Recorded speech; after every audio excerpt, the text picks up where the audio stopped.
Yo, yo, yo, yo. What it do, peoples? Sorry, the starting soon screen was still up there for a second. I was having to finish something before we got started. I apologize. Hope everybody's doing well, man. Happy Thursday. Closer to the weekend, another day closer to the weekend, man. We've got video gaming news coming up for the first day of February, man. First day of February, we've got video gaming news. A little bit of a PSA, no streams this weekend. I've had something come up family-wise that, is going to require me to be away. So, just so everybody knows, this weekend is downtime for the stream. So I do apologize.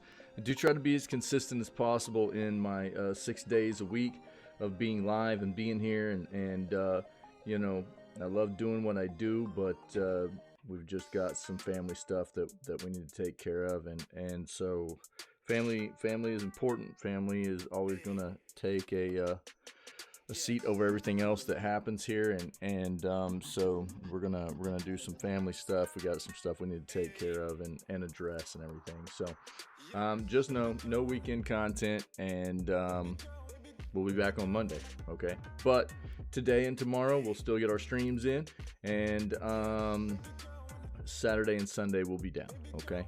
So I hope everybody understands. I do apologize for anybody that might feel let down by us not having live content and stuff, and I do apologize. I'm sorry, but it's just the way of life sometimes, man. And so hopefully everybody understands.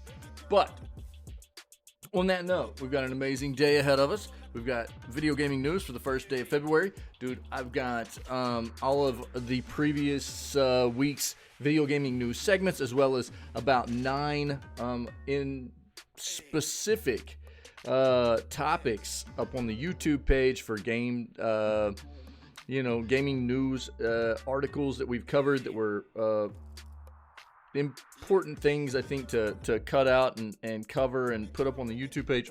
So we got more stuff out there for people to take a look at, and I don't know, man.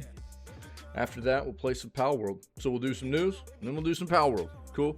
So let's go ahead and do what we do. Let's dive in here and let's get at it, man. Let's go.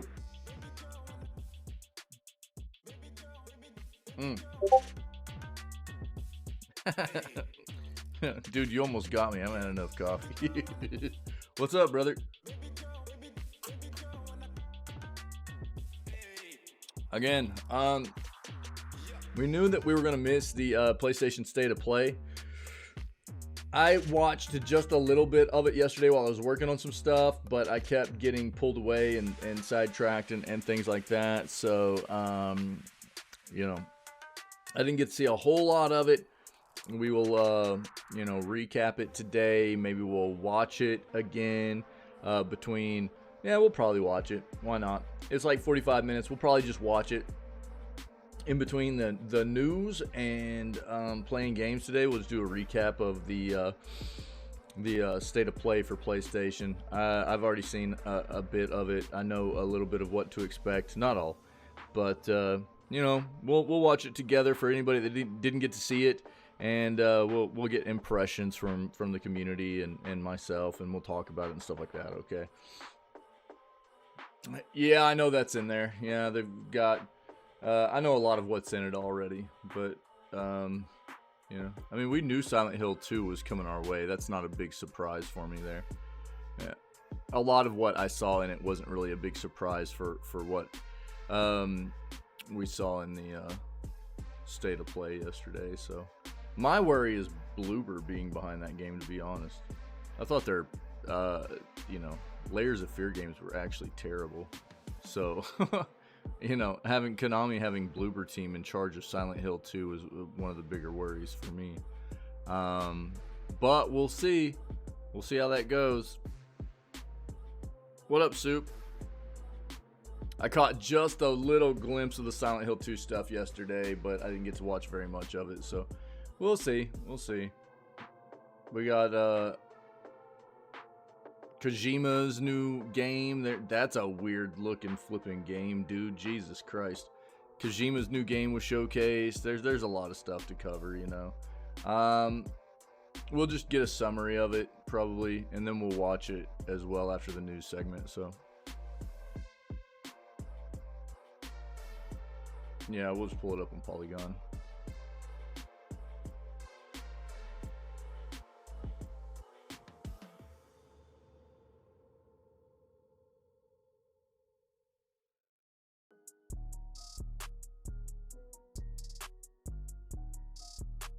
It's not a Pokemon ripoff. Why are people saying that? I guess because it garners attention, probably.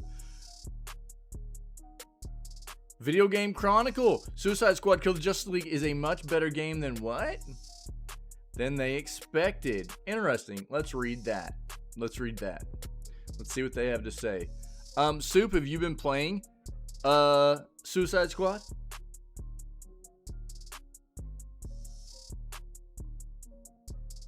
Yeah, I think so too. Yeah. What's that link, dude?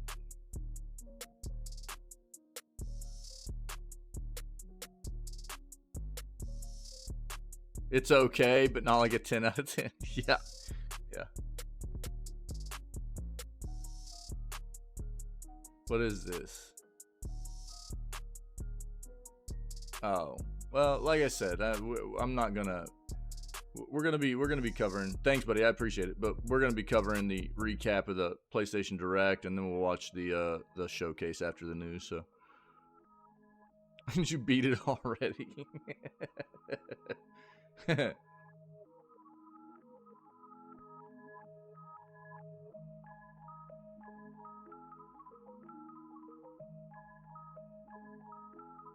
The short message, this is going to be something that's available. We'll put this with the State of Play recap. This is going to go along with that. Yeah. People are going to be losing their minds about Silent Hill 2. I hope Silent Hill 2 is good. It needs to be good. Bloober Team just is kind of the thing that scares me about the ones behind the game. The thing is, they don't have a lot they can mess up there, really. You know, it feels like I mean, the story's already there. The original game's already there. They just have to follow that recipe, you know?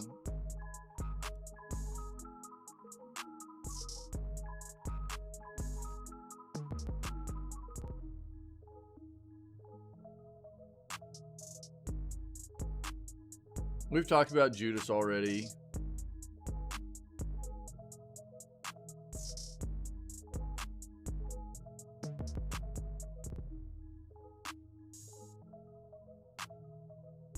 Microsoft's now saying Palworld is the biggest third-party Game Pass launch ever. That's crazy, dude. That's crazy.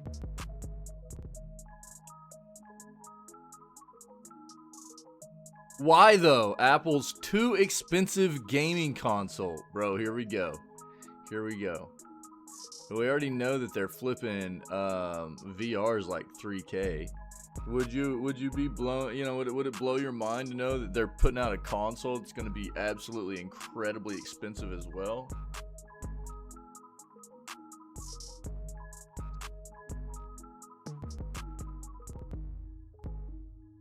Apple does not equal gaming, dude. That's right. I agree with that notion. I know they've been trying to make strides and they've gotten better on that front, but dude, I agree. I mean, here's the thing that's stupid is, like, even if you buy that console, you know that you won't be able to play it on any kind of like monitor or TV that's not Apple as well. You know what I'm saying?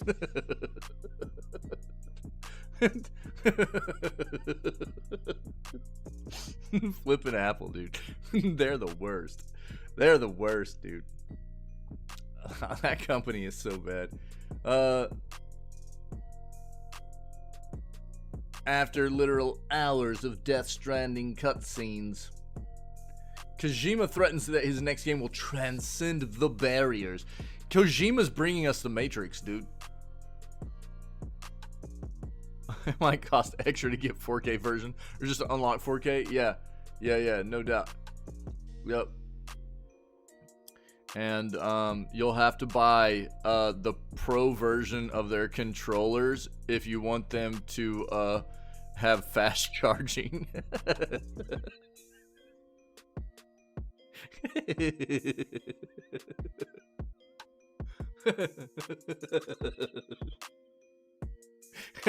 Bro.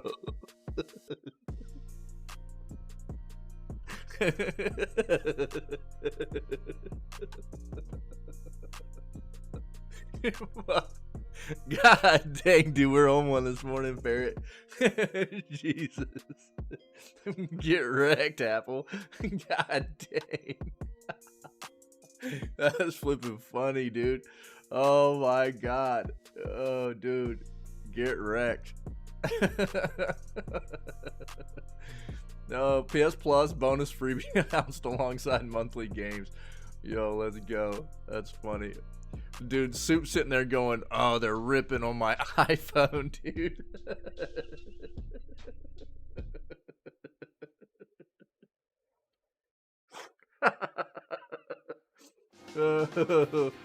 Oh man. Yeah. Oh man. I'm flipping crying already, dude. PS Store sale. We'll take a quick peek at this. Yo, Final Fantasy VII made me the gamer I am today. Yo, I can kind of attest to that same notion.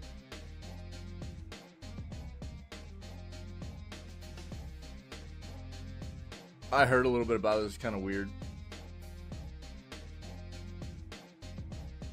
Doom now sort of runs on gut bacteria, I think is what it is. There's a gut bacteria that will actually play the original Doom.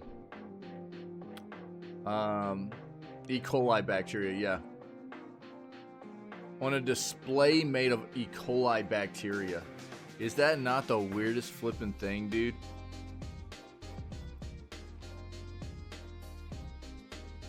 Takes 600 years to finish. That's so weird. First of all, dude, I don't want to be jacking with anything that has to do with E. coli bacteria, dude. I'm good. I don't care if it has to do with video games or not. Hard pass.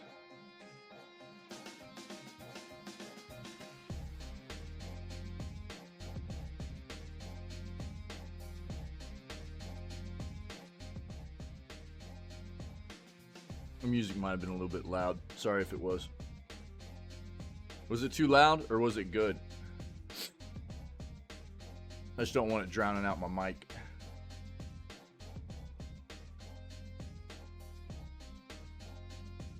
Bro, I'm crying, dude. That was too funny. Good now? Okay, cool. Thanks. Oh, dude.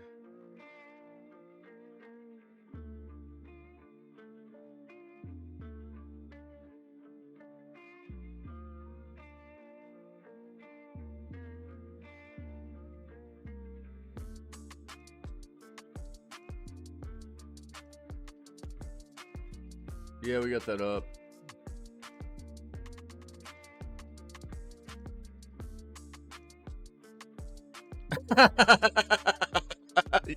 Hey, yo, you go for it, buddy. Yeah. Yeah.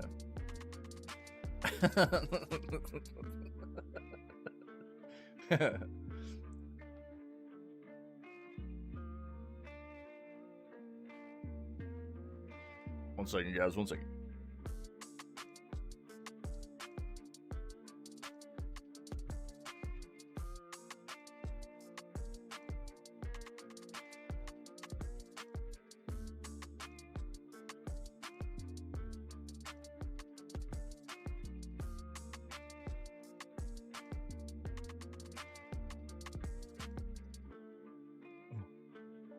Sadly feels like something. Well, absolutely, dude. Absolutely, it would. You know? Yeah, no doubt, bro. Absolutely, it is. Yeah. Yeah. I mean, we laugh about it, but you know, it's funny because it's true. You know, the potential for that to happen is just there. You know, that's why it's you can't do anything but laugh about it. Combat trailer new free Silent Hill game revealed. Yeah, so we'll get to all that. We got kind of all that up. And again, Soup tried to push this to us too, and I appreciate that, buddy. We'll see it though. We'll see it. Well, we've got that up. We're gonna watch the entire showcase and everything as well. We'll rewatch all that, so it'll be good. Yeah, Stealth launched a Silent Hill game. I've got that up to make sure everybody's aware of that.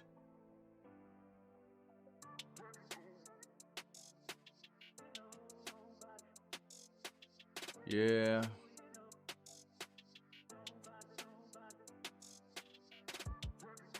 I saw this Stellar Blade stuff. Stellar Blade looks like a game for weebs, dude. It's like a weeb's dream, bro. I saw this trailer yesterday. I was like working on content. I was running around all over the place, dude. I was immediately you'll see it. You'll see it. Immediately whenever I was watching, like, Stellar Blade came up. It was one of the earlier parts of the showcase. I was like, bro, this is like a weeb's dream game right here. It's immediately what I thought, dude. yeah, bro. yeah.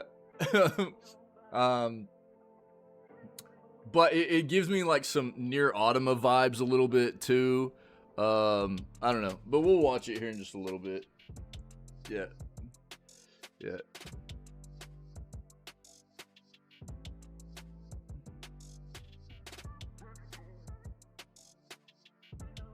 Microsoft says you don't need to buy an Xbox. Look, it's very, very clear that Xbox is no longer worried about hardware sales. We've already seen leaks come out from the acquisition of the Activision Blizzard stuff, where they are basically planning on going like small form factor and stuff. They're not planning on doing big time hardware moving forward. That could always change. It's a long time from now, but you know, they're more about gaming as a service. They're more about what they can provide as different kinds of platforms other than traditional console. You know, they are evolving into what I really think gaming is becoming, rather than traditional standards of what people think gaming is. You know, and what Nintendo has stayed, and PlayStation has stayed with as far as gaming always has been, you know. And I'm not surprised to see Xbox playing this game of, you know, we don't care if you buy our hardware. We're going to be putting our software on everybody's platform that will have us. They want their name everywhere, and they want everybody to be able to access their content on every platform, on every piece of, you know, technology, and that's what they're after. It's been a good move for them already in the past, with being more, you know, progressive and trying to stay competitive in the especially the console wars. You know, they're the thing that kept them competitive was Game Pass and cloud gaming, stuff like that, where the other ones weren't doing that kind of thing. So it makes sense for them to just stick with it and keep moving down that same line, you know.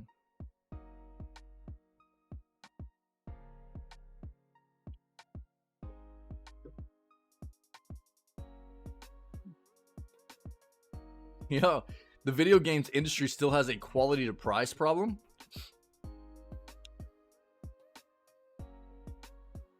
I would agree. I don't know exactly what they're talking about here, but I would agree. Let's pull this up real quick and skim that.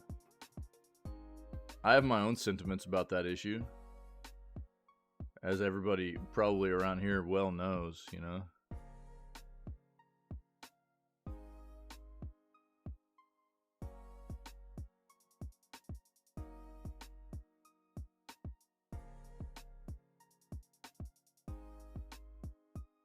Yeah, this is, you know, this was one of the things I was worried about with Kojima's next stuff too. With all this stuff I've been seeing with the pivot of the video games into, let's make video games a movie. I'm not a big fan, dude. I'm not a big fan of it. Yeah, I agree, Ferret. I agree. Yeah, I agree. Yeah, we'll talk about it a bit more. I mean, I've harped on that front for quite some time now. Hey, yo, I actually, you've got a shout out in one of my my videos. Which one was it, dude? I just made a new YouTube video. I shout you out in it. Can't remember which one it is now, though. It just went public.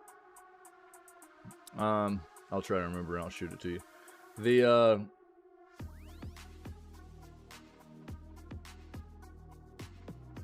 actually, you've got a couple. There's another one where you're like bagging on me for yawning, and I'm like, sorry, bro.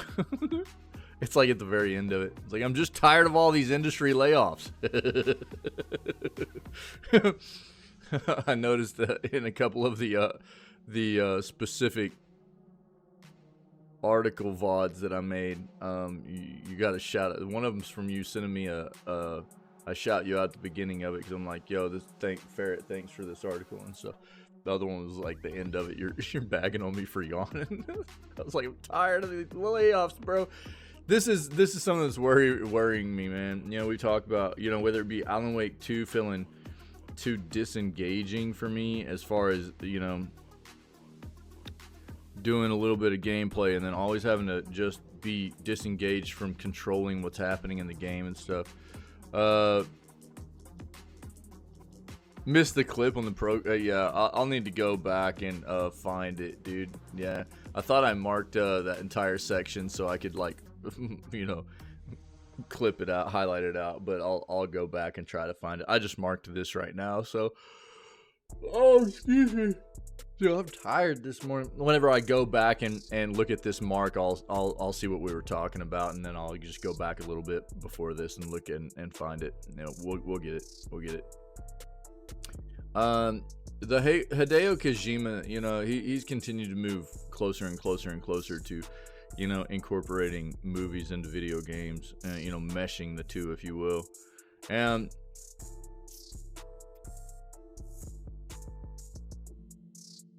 I think that, you know, for immersion reasons, there's something to be said for it being a good thing, but then there's also something that's a huge turnoff for me about how much these games are just turning into something you watch rather than something you're actually playing. And for me, that's not what I want. I don't care to just watch a game. I don't want to just watch a game. To me, that's not a game. That's a cinematic experience with a little bit of interactivity in it. It's like an interactive, mostly cinematic experience. I don't want that. I don't care for that. That's what Alan Wake 2 felt like to me. And there will be people that probably disagree, and they're like, well, there was plenty of action. For me, there wasn't. For me, that game felt totally, you know, like I was just constantly being, you know, disengaged from being in control of what was happening in that game all the time. I think Hellblade 2 is going to be the same way. I think Hellblade 2 is going to be too focused on being a cinematic experience. I don't think that you're going to be in control most often of what's happening in that quote-unquote game. And I'm afraid of what Kojima's doing too. Look, man, we all know that Hideo Kojima is, you know, at the forefront of doing new things in this industry with video games. But we also know that Kojima continues to incorporate more and more and more movie-like functionality within the integration of what he's doing with his video games too, right? And what worries me about that is that, again, it's even being promoted as also being a movie. I don't know what to think about this. I don't want to watch a movie while I'm supposed to be playing a video game. I don't want that. If I want to watch a movie, dude, I'll watch a movie. I mean, I don't understand what this is supposed to be for people, you know?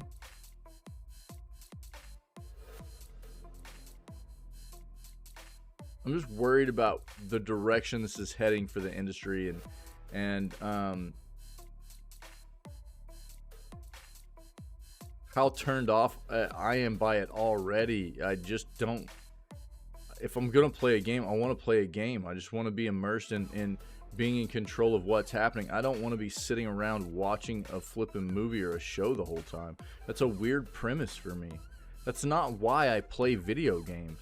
I don't play video games to watch a movie. I play video games to play a video game. It's a weird thing to think about for me. We'll pull this up and talk about this some more as we read a bit what is being said here, but it's scary. Dude, I'm actually interested in playing some Helldivers too.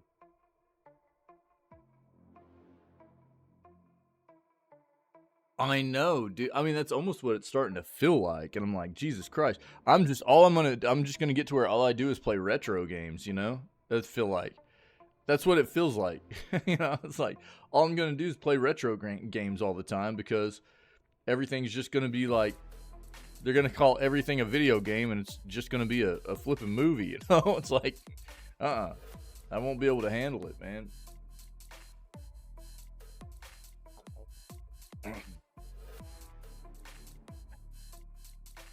It's weird. Helldivers 2 looks pretty cool though. I saw the new trailer yesterday. We'll watch it again this morning. I'm interested in what that game's going to be bringing to the table. I really am. I like this song.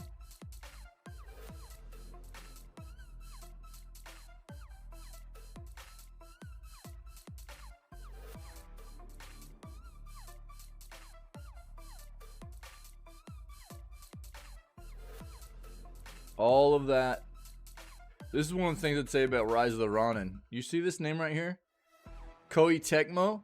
That is a company that has been absolutely atrocious at releasing finished games. Games that perform well. So anything that comes out that has Tecmo on the label as, you know, part of the production, whether it be publisher, developer, whatever, I would be very, very worried.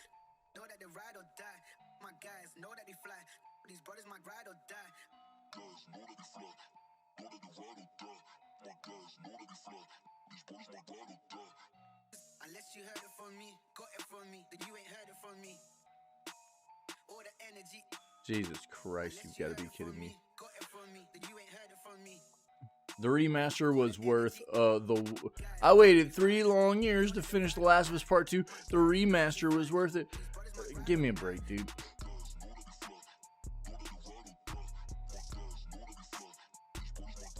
I can't help but think that that's like promotional. Why? There's no reason a game needs a flippin' remaster when it's only 3 years old, dude. That is stupid. It's stupid.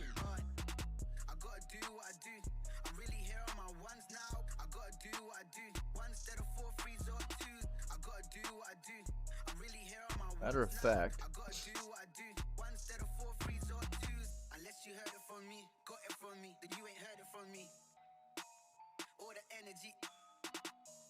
there.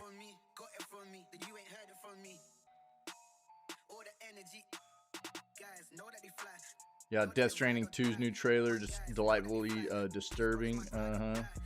Yeah, it's weird, dude. There's some weird stuff happening in that game, or that trailer. We'll watch it.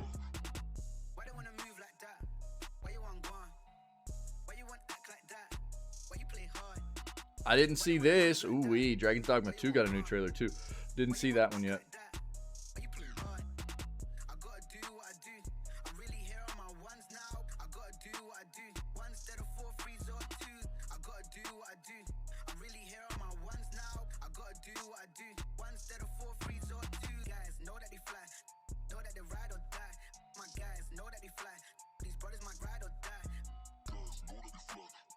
Judas has a new trailer as well that I didn't see yet, so. Oh, Skate playtest invites are going out. EA game, unfortunately.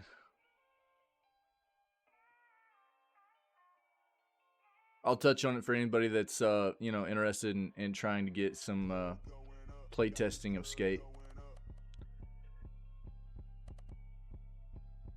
I'm not about promoting EA content, but I am about people, you know, being able to enjoy video games. So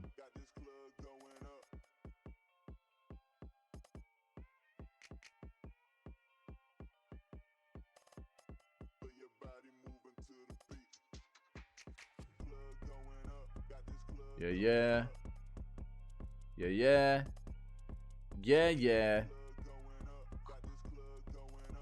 Tencent reportedly seeking to purchase Dungeons and Dragons video game rights from Hasbro. What? Interesting. Bro, that would be expensive. Really? Yo, that's it. That's big news right there. Yeah, that's big news.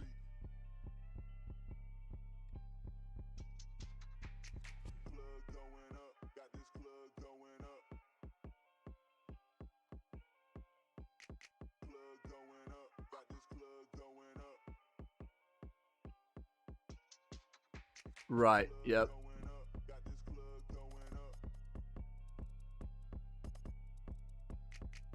Wait. And something like Larian has a lot of ownership of Tencent? Wait, what?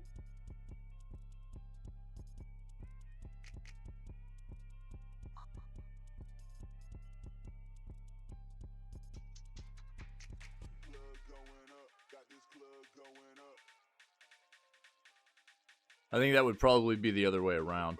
Tencent probably owns an amount of stock in Larian, actually. I think is actually the way that goes. I think Tencent actually owns stock in Larian.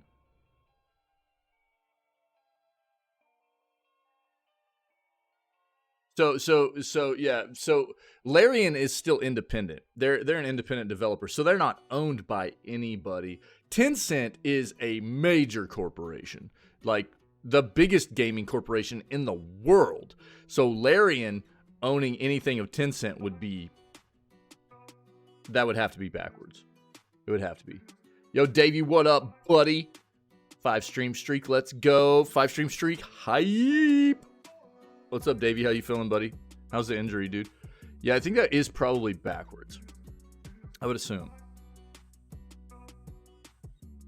But I think Tencent probably does own an amount of stock in Larian as a publicly traded company or something. I think I remember hearing about that at some point. Yeah.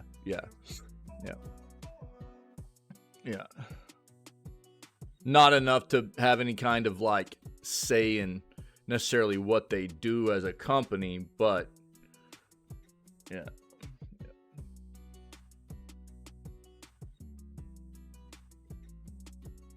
But yeah, could play well. Still could play well, Ferret, for the Baldur's Gate stuff moving forward, right? Absolutely.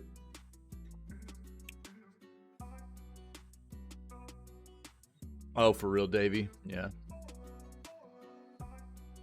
Yeah, bro. I've told this story before. Whenever I messed my back up initially, I've got a vertebrae in my back that's like compressed. It's like one side of it's like basically it's been smashed. So instead of it looking like a rectangle, kind of like that, it's like one side of it's like smashed down, so it looks like a triangle almost from like a side view. You know, it looks like a triangle almost instead of a flipping rectangle. And it caused me a ton of issues. It's like in my lower back, so my lumbar, dude, it was incredibly painful when it happened in the first place.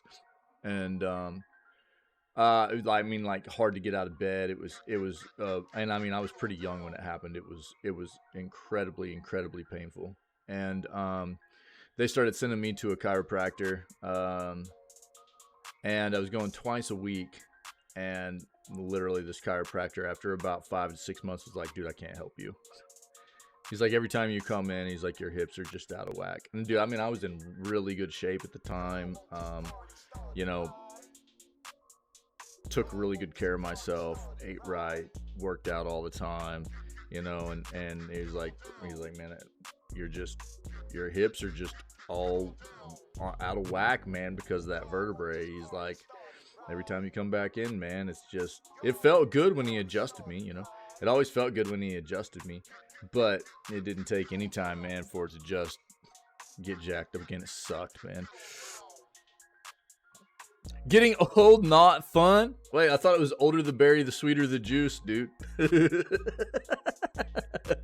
Oh, this is the article? Yo, I'll pull it up real quick. Thanks, Ferret. Yeah. Where's the one I just found?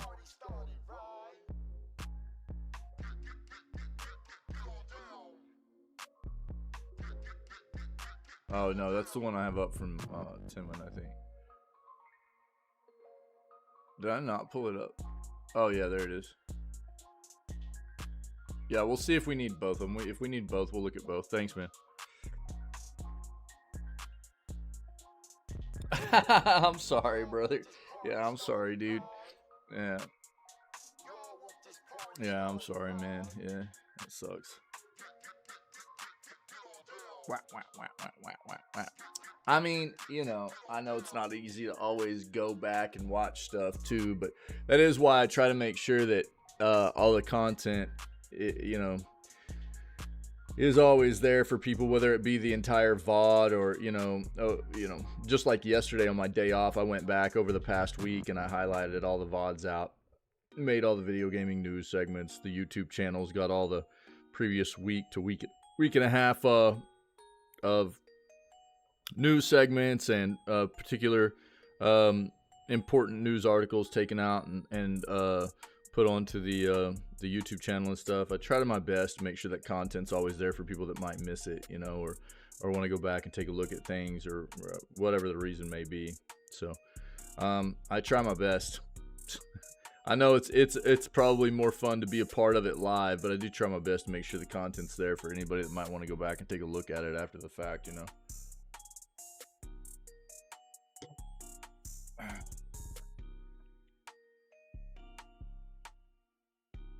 Kojima all over the place, man.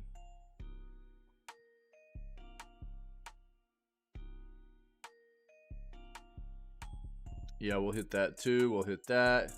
Yep, that's state of play, state of play, state of play, state of play. We already talked about this.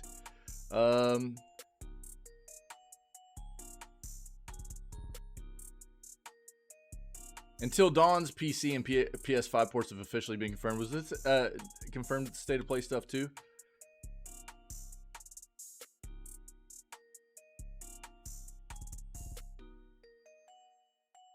Yeah, it was state of play, so we'll see this and that as well.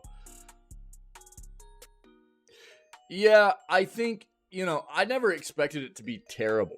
I didn't ever expect it to be terrible. I expected it to be mediocre, you know? I actually have an article up about it this morning. Suicide Squad Kill the Justice League is a much better game than they expected. So we had seen other early looks at the game where it wasn't overly impressive. It was just maybe meh, kind of, you know? And, you know, a lot of what I expected out of the game was just something that was going to be maybe initially engaging enough for people, but was going to lose its luster pretty quick and get kind of real repetitive and you know, worries about in-game content, you know, for the grinding, and because that's the type of game that needs really engaging content to keep people in it. It's a game as a service, but it looks like what they focused on was monetization, not content. And that's what my worry was. There was, you know, obviously, I mean, look, I called this. Let me link this. So, Soup will love this one too. There you go. You know, it's a game where, you know, unfortunately, a developer like Rocksteady, I don't think they're bad at making content, but I think that they've either been pushed by WB to make something like this, or they've lost their way as a developer themselves a little bit, to where they're just worried about being too focused on monetization and not focused enough on maybe content, you know? Yeah, Davey. Yeah, buddy. We can talk about it later. Yeah. I mean, again, I've said this whole time that I've been a bit outspoken about Suicide Squad Kill the Justice League and how I didn't think that it was going to be meeting expectations of most people. Probably wasn't going to be as good of a game as the hype was trying to build it up to be. That I also wasn't, you know, I mean, the game wasn't out. I wasn't totally sure. But there were a lot of red flags that you know, I think should have prompted people to be hesitant about the game. I definitely called the early access crap. You know, that's what that article's about. Yeah, definitely called the early access crap. So, funny enough, not only is there that one that we just talked about recently, but dude, even back in let me see this. Look at this.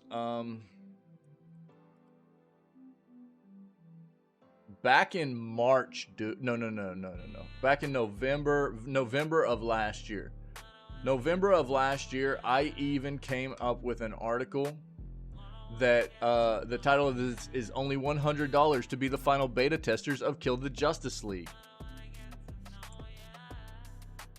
So the article that I linked up above is the one that just got published this morning, which is me basically talking about how, yo, I called it. I told you guys, you know, early access probably, you know, wasn't something worth buying into, you know. And dude, I mean, I called this back in November whenever we first found out that the early access was going to, you know, the deluxe edition giving you 3 days of early access was going to be $100. I called it out, dude. I made an article about it. That's it right there from back in November. You know, it's just it's a stupid thing. Calling out early access almost a sure bet. Yeah, dude. Absolutely. Yeah. I'm not like some kind of like clairvoyant, you know what I mean? This isn't like I'm not able to like predict. It's not like this is a rare thing to happen. I can call these things out most of the time because it's a trend, dude. This happens quite often, right? But also just because of the fact that like buying into something as scummy as like 3 days of early access for an extra $30 US is asinine. You know, that just goes along with the territory. Yeah. Woo! Be careful. What up, troop? I'll predict this right now. I'm gonna eat some food in a little bit. Hey, shut your pie hole, buddy. What up, True? Thanks, Ferret. But I mean, you know, I think whenever it comes down to like what I'm trying to get across to people is like, I don't rant on this kind of crap because just for no reason, you know. I rant on this crap because I've been paying attention to this kind of stuff for a long ass time. And a lot of it's really, really scummy. What this industry does, what these companies do, as far as, you know, trying to get people to play into the hype and build these games up and not really fulfill what the hype is leading you to believe the games are going to be and stuff like. I mean, dude, I've been listening and paying attention and watching this happen to myself and my friends and all of us as gaming enthusiasts for a long ass time.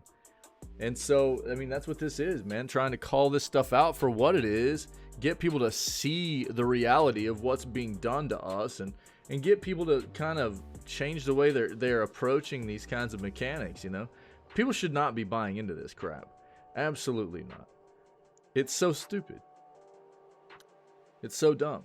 Most of the time, almost always, these early access kinds of situations where it's like, oh, pay us more money for a higher edition of the game, and we'll give you a cosmetic that makes you look like you've got bunny ears and you know, and a lizard tail, and you can also play the game for 3 days or before anybody else, and really you're just a final beta tester.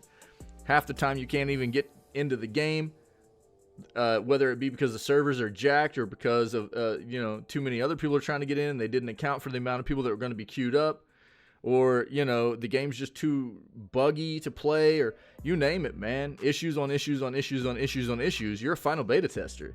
It is what it is. People need to quit buying into it. It's gross, man.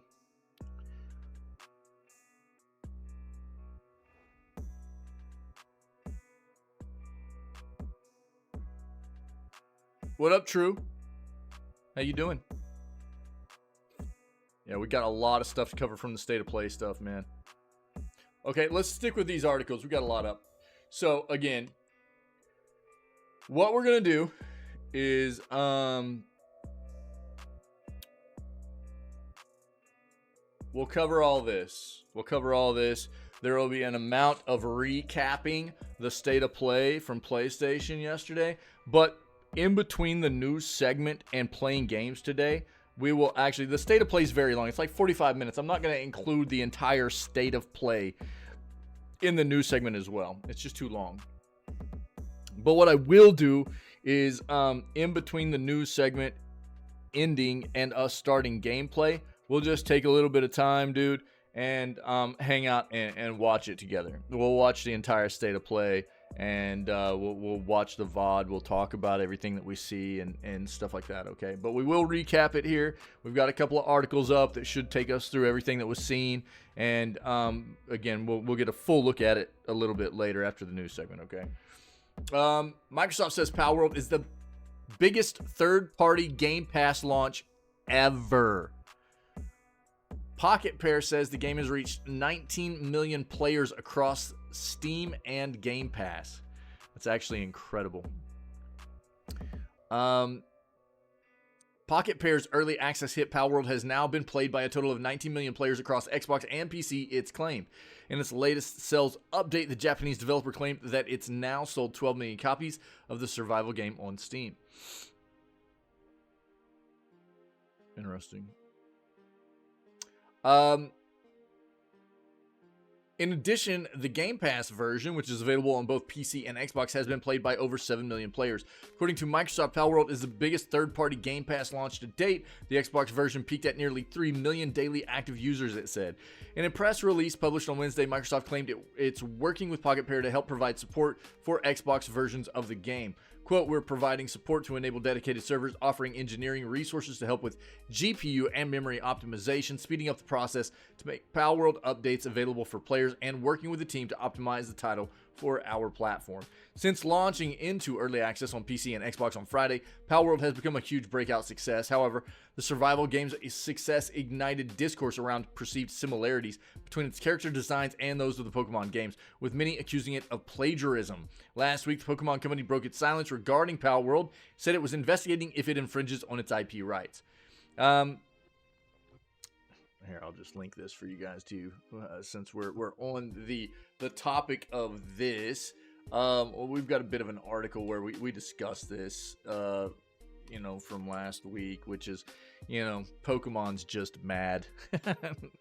This is my sentiment, basically. What it comes down to, in my opinion, is Pokemon and Nintendo are pissed that Palworld's doing something they should have done a long time ago. Again, Palworld's a little bit, probably got some more adult type stuff in it with, actual weapons and things like that, like guns and stuff that Pokemon probably would not incorporate, right? But it doesn't mean that Pokemon should not have taken their titles and their universe to this level at some point in the past. To at least some extent. Pokemon for the longest time have been these monster pals that have been presented as very useful companions, not just battle pets or whatever, right? But they've never fleshed that out in any of the gaming IPs or anything like that, right? And for what reason, I have no idea, but I think they're pissed that Palworld did it and Palworld's so successful with it.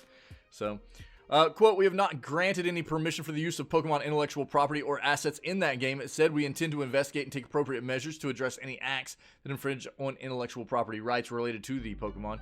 Quote, we will continue to cherish and nurture each and every Pokemon and its world and work to bring the world together through Pokemon in the future. Okay, man. Yeah. Palworld just continues to break records, smash numbers. It's incredible, dude. We'll play more of it today. Hopefully, with 2 days being gone, all of our base pals aren't dead, Did you hop on there at all yesterday, True? I didn't. I know Pinky was on, though. Pinky might have helped us out. I know Pinky was on.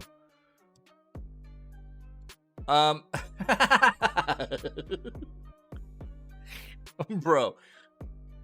Did get the chance to? Yeah. What was Soup saying?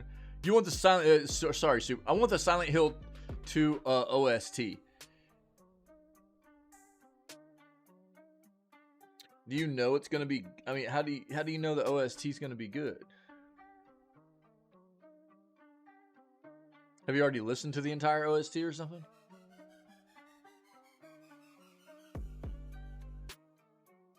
And Stellar Blade pre-order soon? Yeah. The Weeb game is almost here, man. The Weeb game. I saw it yesterday. I hadn't seen much of Stellar Blade before that, but it looks like a game. It's got the Weeb appeal, dude. The Weeb appeal, and it's got a very near Automa kind of vibe to it, in my opinion, as well. Yeah. This is actually kind of funny though. Check this out. Bro, me and Ferret were rolling this morning already about some Apple crap, dude. It was pretty funny. But let's see what we got. Why though? Apple's too expensive gaming console.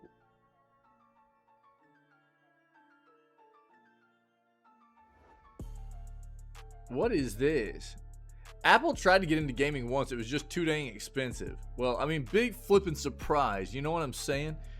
Apple being too expensive. It's literally their MO. This is their old one, I think.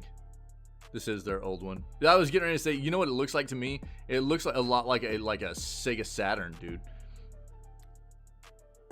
It looks a lot, but I've never seen this before. At least not that I recall. Yeah, it looks like an old Sega Saturn almost, except, front load instead of top load, stuff like that, Was the Sega Saturn was top load, wasn't it? God dang, I in my mind's eye, maybe I'm picturing too much of a PS1.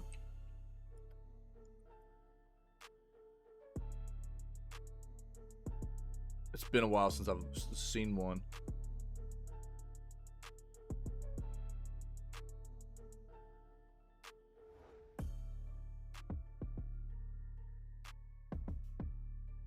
Yeah. Yeah, it was all top load and everything. Yeah. Yeah. The white Sega Saturn is what I was thinking of, though. Yeah. Yeah, it was top load. Interesting. Tomorrow, Apple will drop its long-anticipated Vision Pro, a spatial computing headset that starts at $3,500. Oh, the Dreamcast too. Yeah, Dreamcast might have been part of what I was thinking about too, man. Dreamcast was a banger also, dude. Yeah, that might have been part of what I was thinking. Yeah. Dreamcast also. Yeah, like the Sega Saturn and the Dreamcast and the PS1, they all kind of had that same vibe a little bit, didn't they? Yeah. Dreamcast, what a legendary flipping console, dude.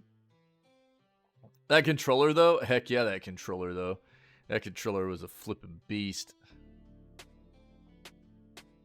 Most people didn't know, but if you had the right adapter to slot into this controller, and you had lanyards to hook onto that controller that were stable enough, you could literally just fly to the moon.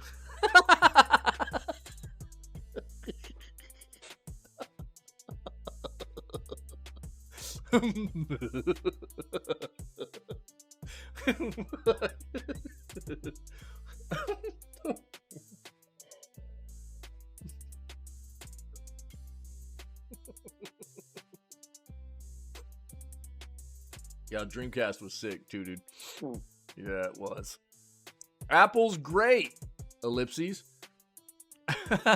Yeah, dude. I do have the jokes this morning, don't I? Man, I'm on one. For that amount of dough, $3,500, we hope it doesn't go the way of another Apple device, the Apple Pippin. Apple's great at a lot of stuff, but it's never quite broken into the $214 billion plus video games industry. Macs weren't designed for games, so studios didn't develop for them, leaving little incentive for gaming enthusiasts to choose Apple. As of January 2023, 96% of Steam players gamed on Windows machines. The Apple Pippin, released in 96, was Apple's attempt to get into console gaming via a partnership with Japanese toy maker Bandai. Like other consoles, it plugged into a TV but used a pared-down Apple operating system to make it significantly faster. Much like the Vision Pro, Apple envisioned the Pippin as an everything machine, offering games, entertainment, and education. It could connect to the internet, support a keyboard and mouse, and came with a wireless controller per Tech Radar. Why wasn't it a hit? Also, much like the Vision Pro, it was significantly more expensive than its rivals. It was $600, which would be $1,100 in today's realm of monies, compared to Nintendo 64 and PlayStation, both at $300 at that point. Developers were also hesitant to sign on due to a lack of info from a short-staffed Apple team, resulting in only 25 released games and 42,000 units sold. But today, Apple's spinning many of those same plates across Apple TV, Apple Arcade, macOS Sonoma's gaming porting toolkit, which apparently is pretty decent, and of course the Vision Pro, and consumers may be ready for it this time with 200K plus Vision Pros sold in the first 10. What?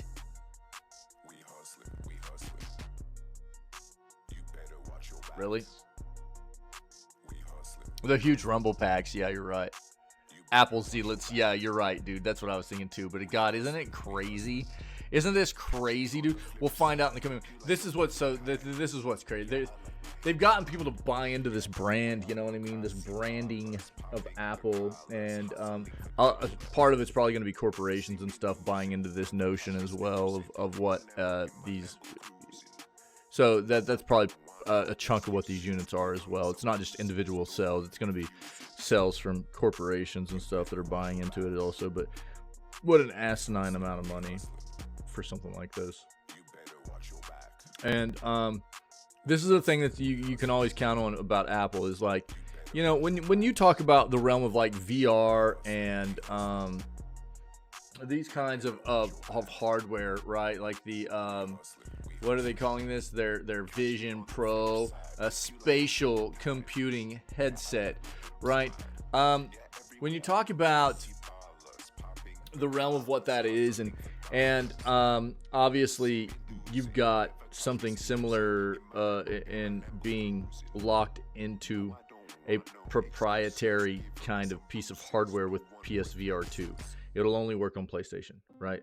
But when you get into the PC side of things, virtually all manufacturers of VR or spatial computing headsets, whatever you want to call it, okay, they work with all kinds of hardware except Apple's. Apple's is going to be, could be scalpers, could be a little bit. Apple's is going to be like, well, ours just works with Apple products, right? I was memeing about this a little bit earlier when we brought up this, we found this article in the first place, right?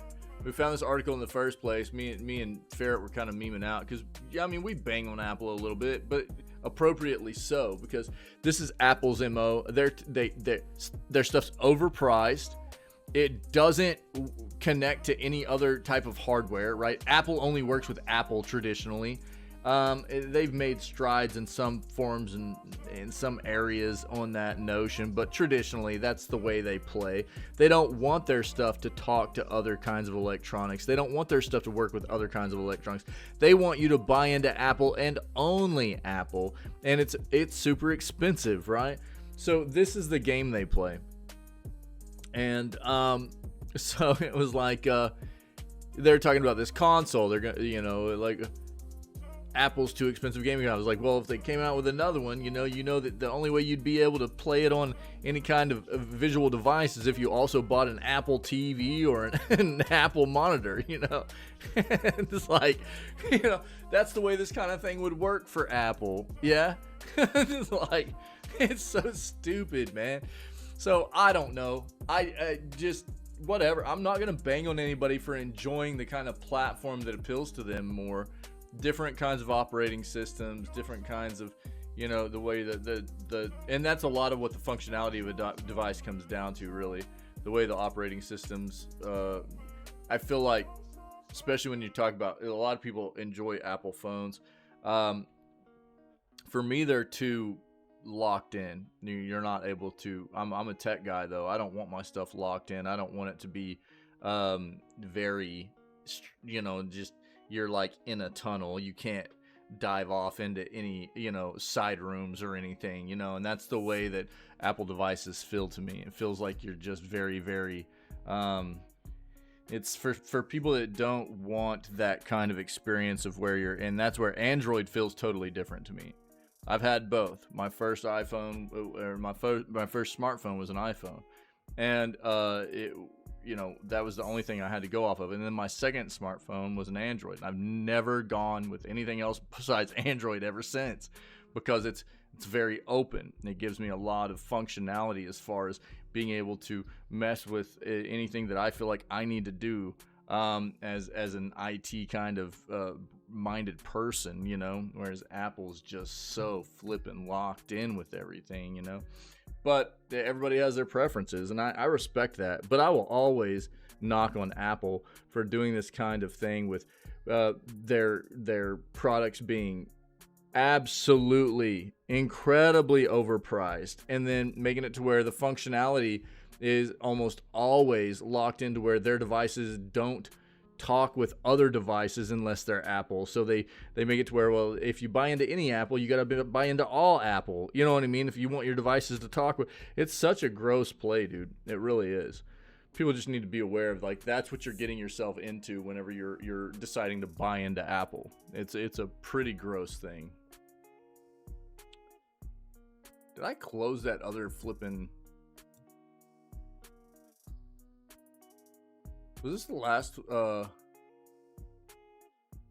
don't remember. Oh yeah, that's what it was. Yeah, I did close that one. I thought I did. I've still got that muscle memory sometimes. Okay. Let's do this first. Do.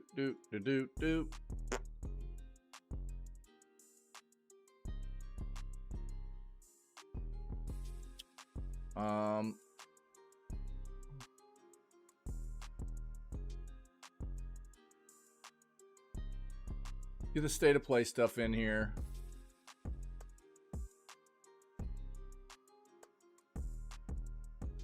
Okay, so we all knew state of play stuff. What is exactly is a game porting toolkit? Oh, sorry, I didn't see that.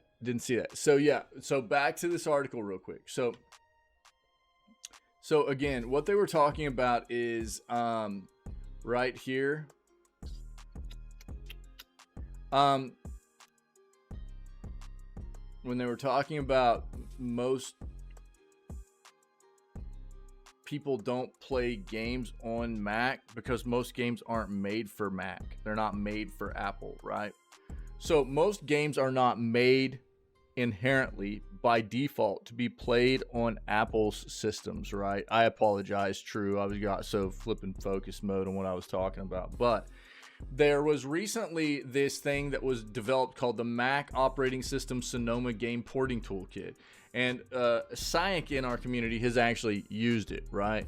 And so what it has done is basically it's made a very seamless process for taking most games that are just made inherently for PC and made it very easy to, you basically use this porting toolkit. No, it's fine. It's fine. For people that don't know, I skimmed over it, and it's important for people to understand what this is. I haven't used it, but in theory, what this does is, and it won't work for every single game, but it does work for a lot of titles. There are a lot of games that are just made for PC naturally, but that aren't necessarily made. They're made mostly for Windows PCs, right? Or even Linux PCs, operating systems and stuff like that. But they're not necessarily made to work on Apple.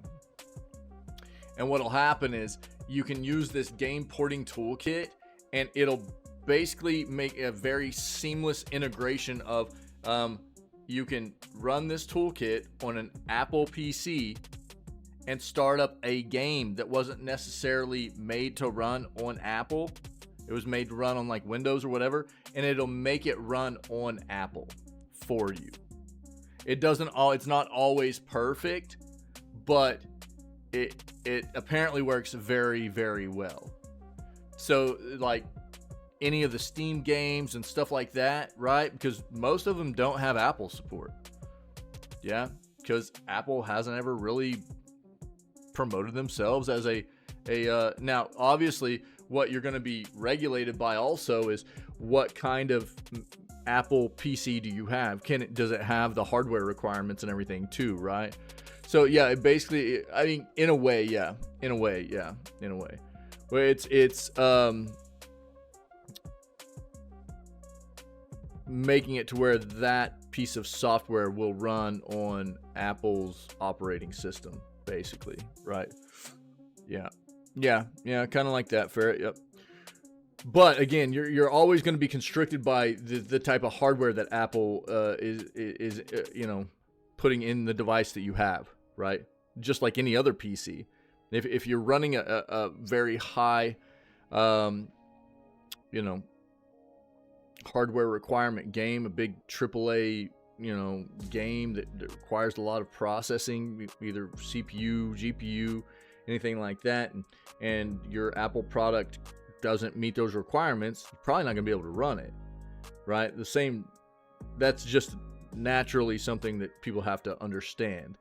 But if you do meet the hardware requirements, quite often this Mac OS Sonoma game porting toolkit can provide you a seamless way to basically, like Ferret said, it's probably a pretty good way to just, describe it, is like emulate it, right, onto the Mac operating system from where it's normally developed to be played,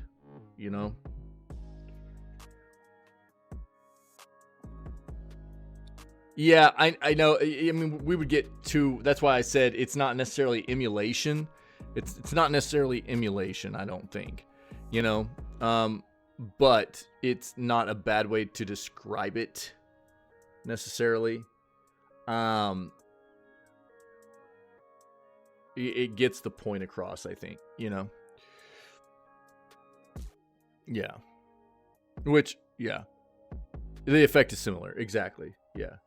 Yeah, we would have tech junkies be like, it's not an emulator, which, is why I was like, yeah, I don't think it is, but it's in effect for just getting the point across. Yeah, basically, yeah.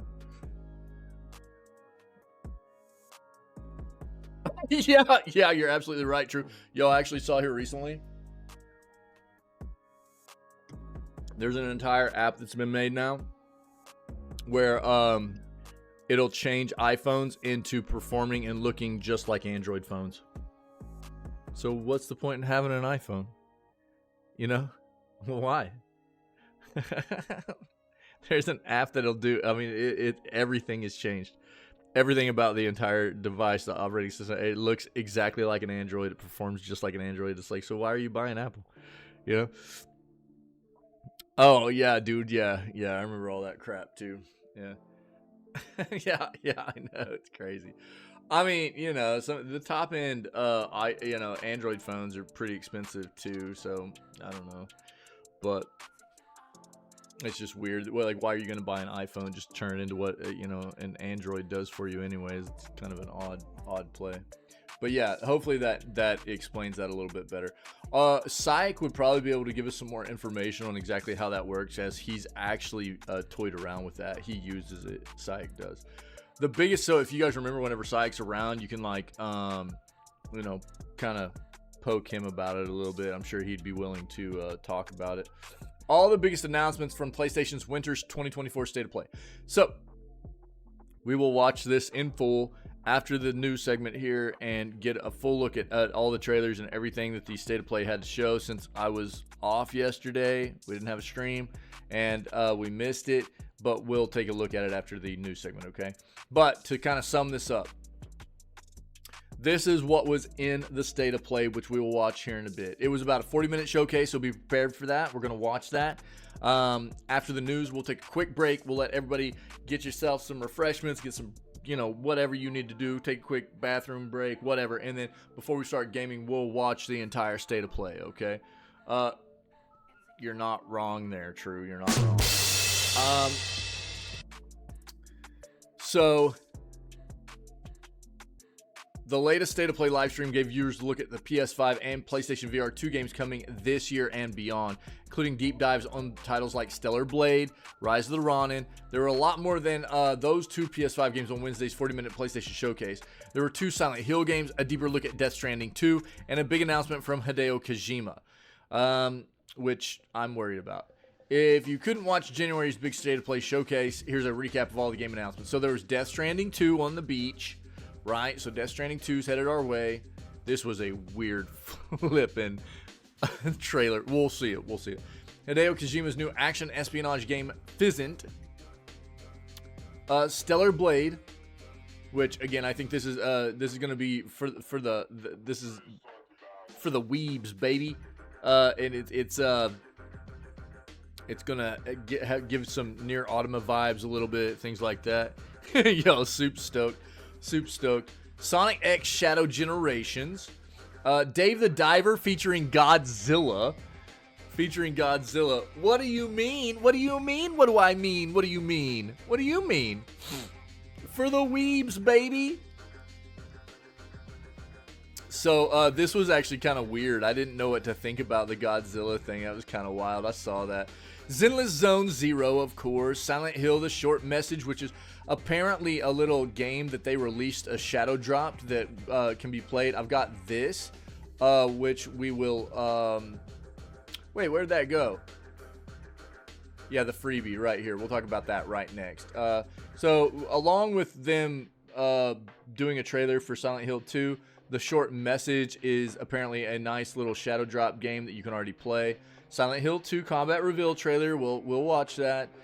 Judas, which we were just talking about the other day, is basically a spiritual successor to something like the BioShock series. The same people are working on Judas that did the original BioShock games and stuff. So we'll watch that. Metro Awakening VR. We had heard the next Metro game was going to be VR, and it looks like we're getting a trailer for that too. Dragon's Dogma 2 new trailer.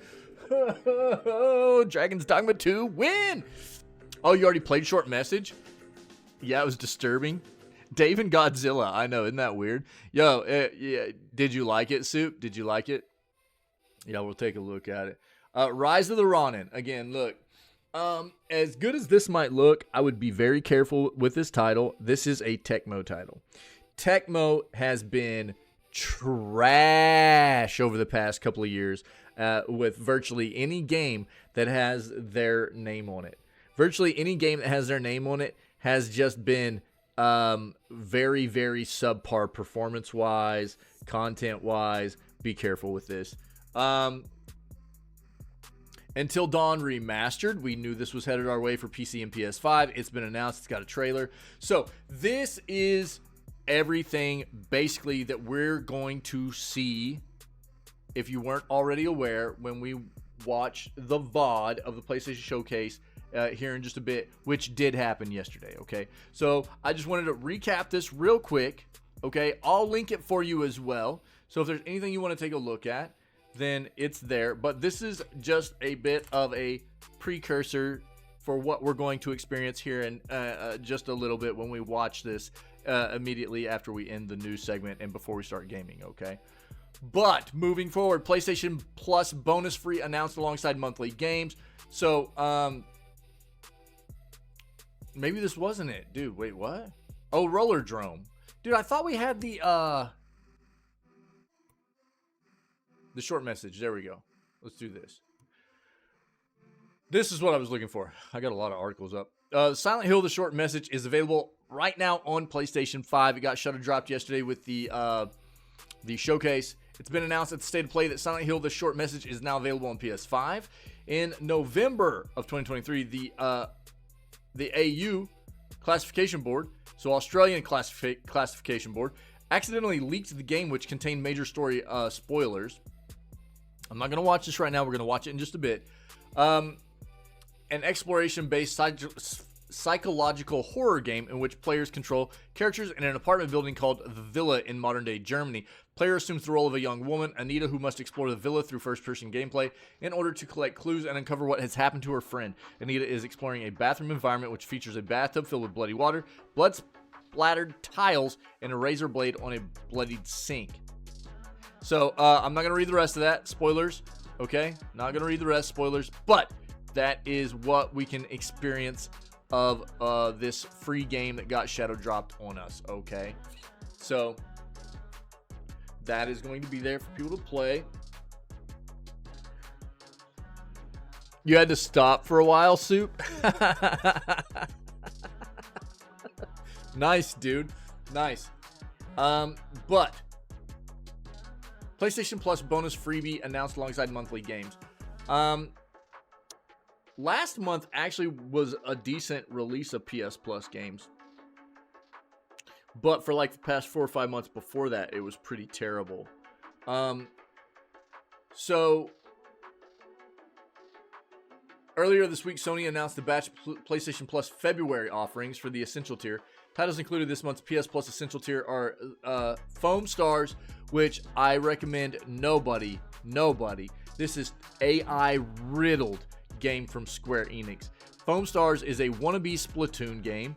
It is just completely riddled with AI incorporated, unethically incorporated AI technology. And I just cannot prompt people enough to please not support this title. Just do not support this title, dude. Roller Drome and Still Rising all arrive on Tuesday, 6 February. Roller Drome, an incredible sport and action game with fun lore, pieces to ponder while you're not catching air, grinding lips, and shotgunning opponents. Put it simply, don't miss out on Roller Drome. Yeah, this game looked dope. I remember when it first came out on Steam. It looks very cool.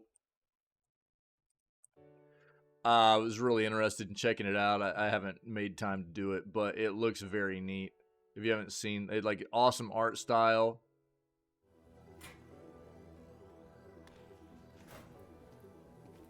I actually was saying at the time, like, it's only a single player game, but dude, if they made this into a multiplayer game, this would probably be some hype. No, Soup. Foam Stars is bad. Bad.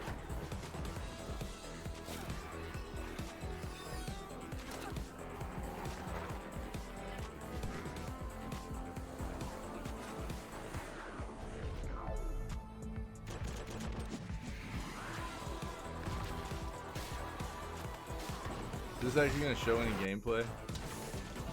Hold on. This one probably will.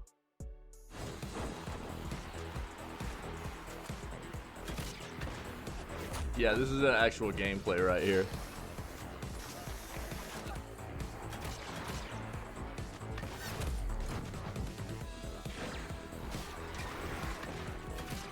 How wild does that look? Could you imagine some like multiplayer going on in this game? Just like some PvP. This could be gnarly.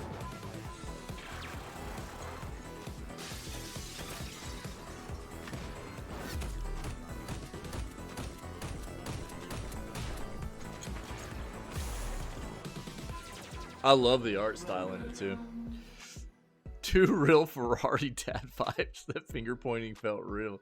Yo, this game does look really, really neat. It always has. I've always been interested. I haven't played it yet, but I would love to dive in there at some point.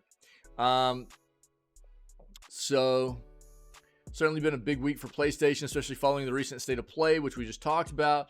Announced alongside the PS Plus February 2024 titles is the Fall Guys Icons Pack, available to subscribers at no extra cost. It's exclusive, so you won't be able to claim this DLC anywhere else. Fall Guys DLC Pack includes cosmetic items inspired by Insomniac Games, Ratchet & Clank, and Guerrilla Games Horizon series. The Icon Pack includes Ratchet, Clank, Alloy, Groovatron, Clank's Laugh, Loombacks, Clank, Seeker, Ratchet, Clank, Ratchet, Nameplate, Clank, Nameplate, Horizon nameplate, Alloy faceplate, Ratchet faceplate, Clank faceplate, and Seeker nickname. No, thank you. The free Fall Guys icon pack can be found in the PS Plus tab of the PlayStation Store in the exclusive pack section. Enjoy it. All right, now to make sure we're not. Let's go back here.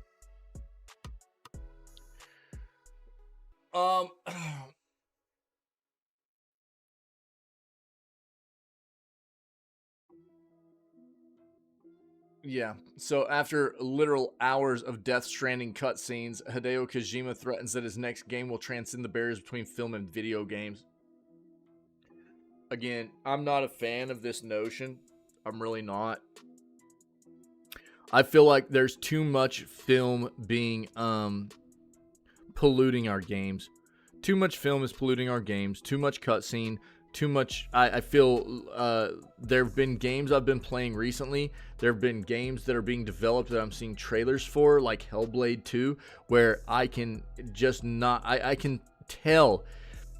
I'm almost certain that there are games like Hellblade 2 coming out that just are totally taking away the gameplay element. They shouldn't be called a video game. It's literally a cinematic experience with a little bit of interactivity in it. And for me, that's not a video game. It's not a video game. And I think that Kojima has made some amazing games in the past, but the realm of where I think that he might be trying to take this stuff is something I'm not real thrilled about. Where other developers have also been taking their games, I'm not real thrilled about. Even something like Alan Wake 2 that probably had half of its gameplay or experience being actually interactive was not enough for me.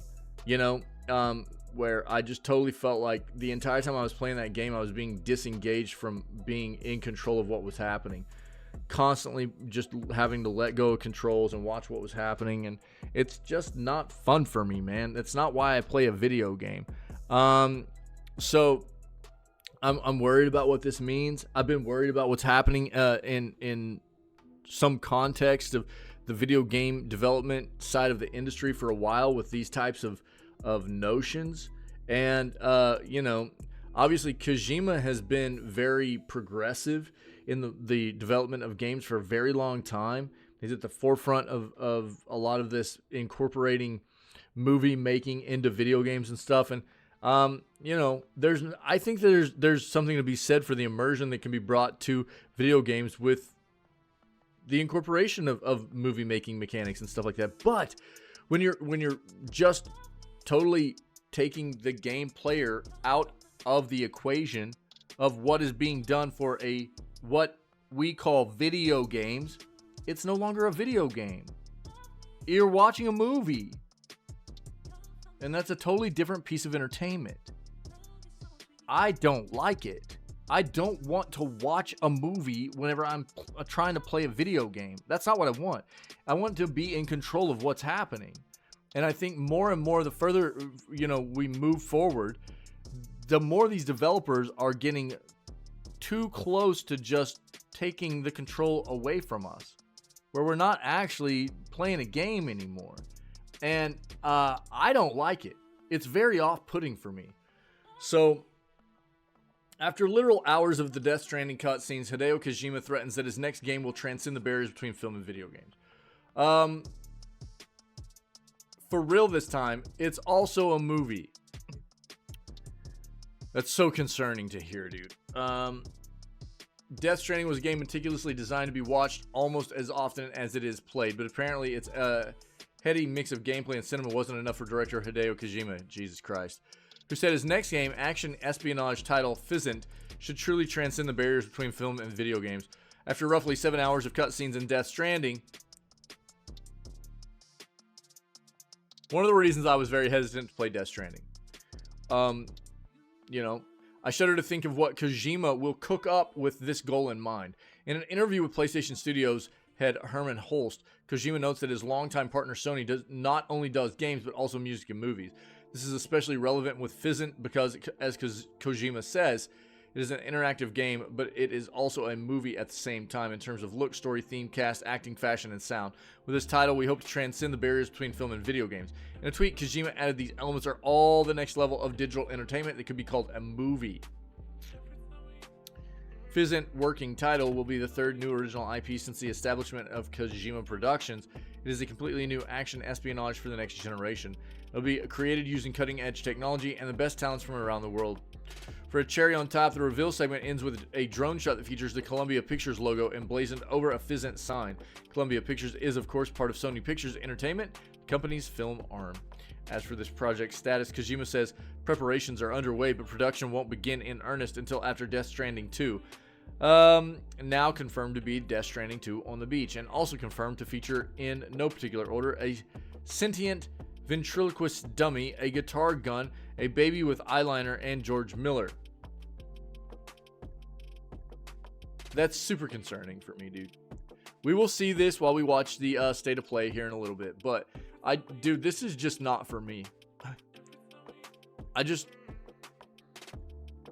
don't want this happening in my video games. I don't want Final Fantasy 16. I don't want to watch 17 hours of flipping cutscenes. You know what I mean? I don't want Alan Wake 2 where I'm totally feeling like disengaged all the time, where I'm having to just lose control of what's happening in the game. I want to be engaged. I want to feel like I'm in control of what's happening most of the time. Again, there's something to be said for a good cutscene here and there. Absolutely. But it shouldn't be even close to half of what I'm experiencing. My sentiments exactly true. Yeah, we already talked about this, so I'm not going to leave that up. PlayStation Store has sales for the best PS5 games from starting at $7. The 15 deals that this author would buy. Critics' Choice sale returns to the PlayStation Store. What do we got here? More than 1,000 deals across the PS5 and PS4 games, DLC expansions, and in-game currencies. Critics' Choice comes hot on the heels of the PlayStation Store New Year's sale, which wrapped up earlier this week. But we're seeing some games drop to even lower prices. Right now is the ideal time to build your library of PS5 games. The latest sale is set to run until February 15th. There could be even more deals added over the next couple of weeks. If you're already struggling to decide which discounts are truly unmissable, these are the 15 deals on PS5 games I'd buy now. Planet Coaster, $7. Deathloop, $11. Final Fantasy VII Remake Integrate, $15. Demon Souls, $29. Dead Space, $34. Hogwarts Legacy, $41. Avatar Frontiers of Pandora, $46. The Last of Us Part 1 Deluxe Edition, $49. And Cyberpunk 2077 Ultimate Edition, which, if I remember correctly, comes with the new Phantom Liberty DLC, is $53. There you go. I'll link this if you're interested.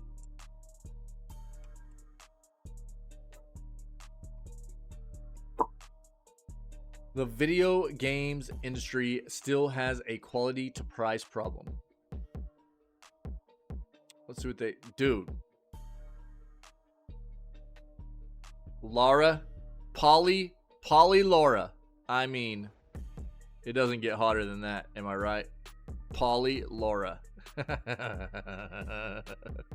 God dang it. Woo! Smoking, girl. About 30 years ago, one of London's champion tech stocks was Eidos Interactive. It made video games and its investors poorer. Profit warning followed profit warning as Eidos management set deadlines its studio said were, unrealistic. Release dates, most notably for its flagship Tomb Raider franchise, drifted inexorably. Too often the product delivered was glitchy and unfinished. Square Enix of Japan put Eidos out of its shareholders' misery in 2009, company having first been saved from possible bankruptcy 4 years earlier by scrappier UK rival SCI Entertainment. Games have changed a lot since then. Those smaller listed companies like Frontier Developments and CD Projekt have continued the tradition of overhyping and underdeveloping big titles. Oh yes, CD Projekt.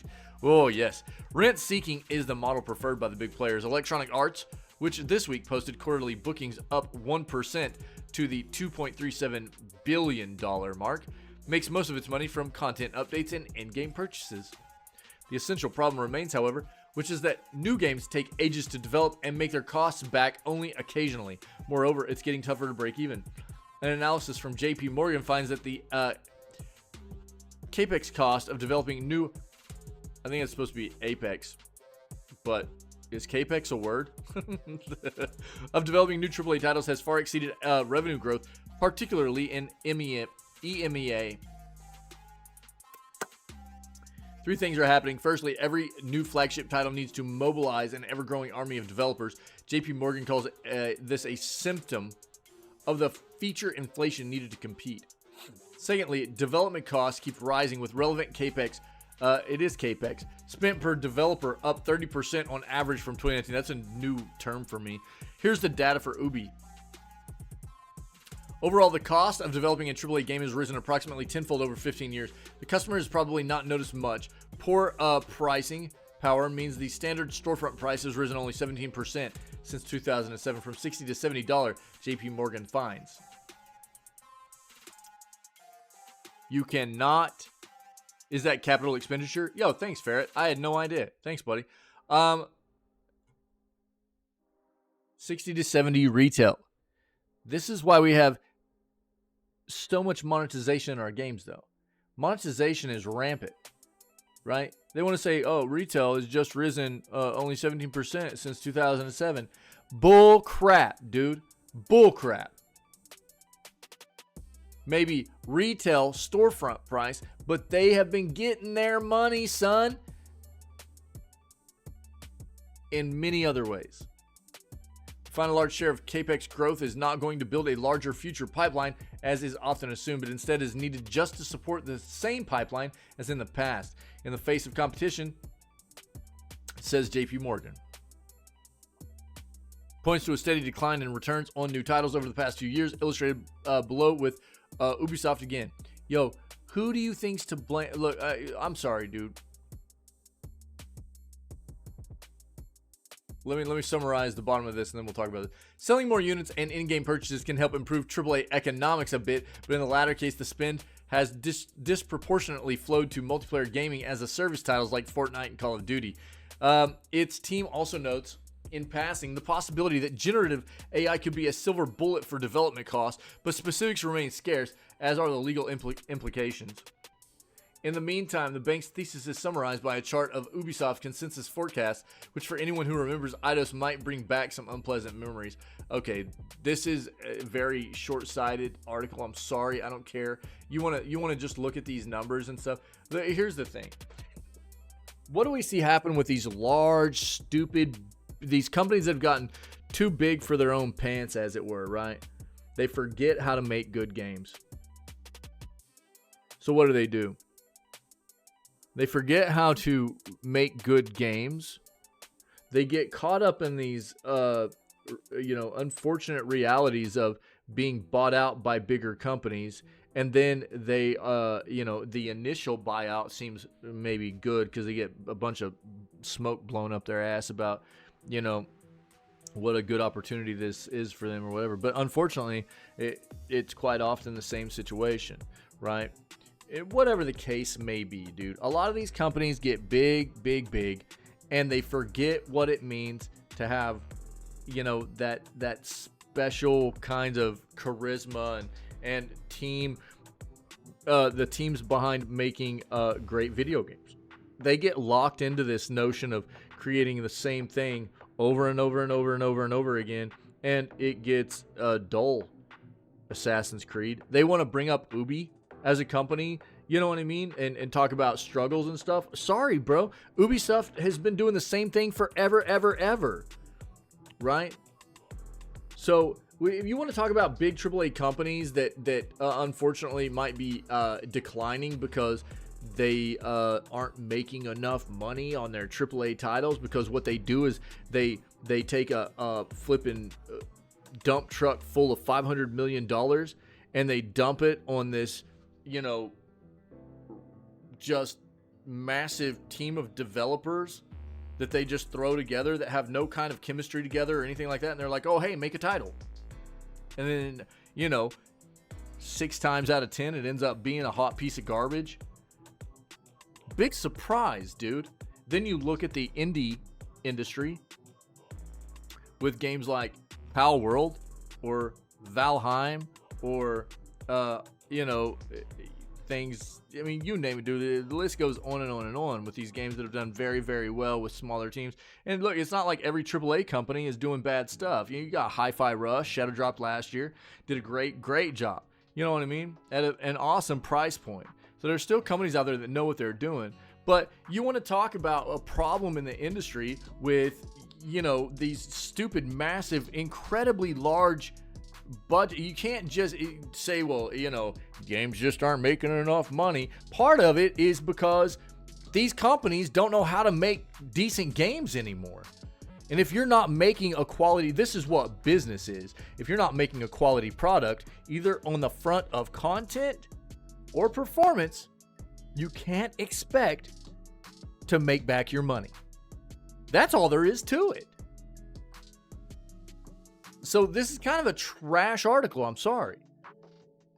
If all you're going to do is just look at numbers and not look at the actual finer details of what happens here in this industry, this is stupid. What this is always going to boil down to in this industry for companies that are either successful or companies that die off is, can you continue to produce quality, engaging content? Quality both in terms of content in game, quality in terms of performance, for the way the game plays, for every platform that's being released on, you know, and you'll continue to succeed. But if not, you're gonna drown, or you should at least. We see time and time again, there are some companies that feel too big to lose, unfortunately. EA, Blizzard, right? But I don't agree with this entire notion here of, you know, just, well, we see year on end this industry gets bigger and bigger and more profitable and everything, and then you want to see a Financial Times article come out talking about how they're not making enough money. You know, give me a break, dude.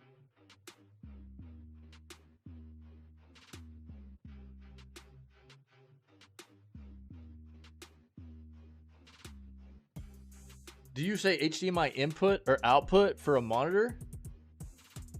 I say DisplayPort input. Yo, random up.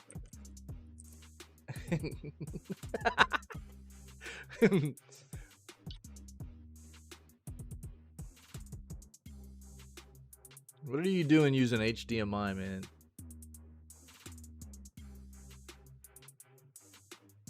What are you doing?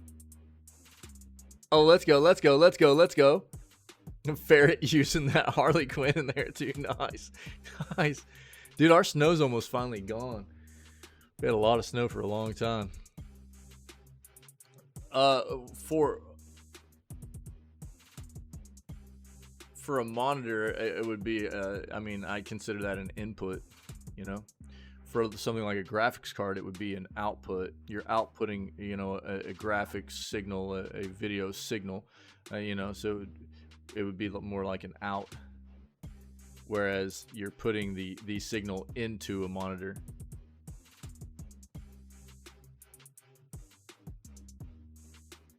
Snow's all gone, Ferret. You're not taking the signal out of your monitor and into your, you know, something else.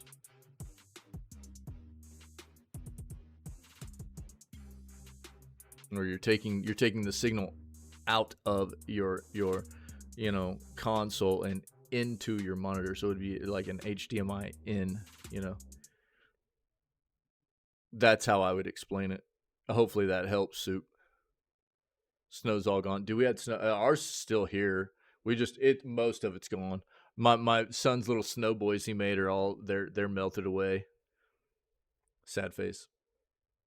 But there's still like snow on the sides of the road and stuff because it was so piled high and everything. There's a big old flipping mounds of it around here where it got, you know, kept getting plowed up and stuff.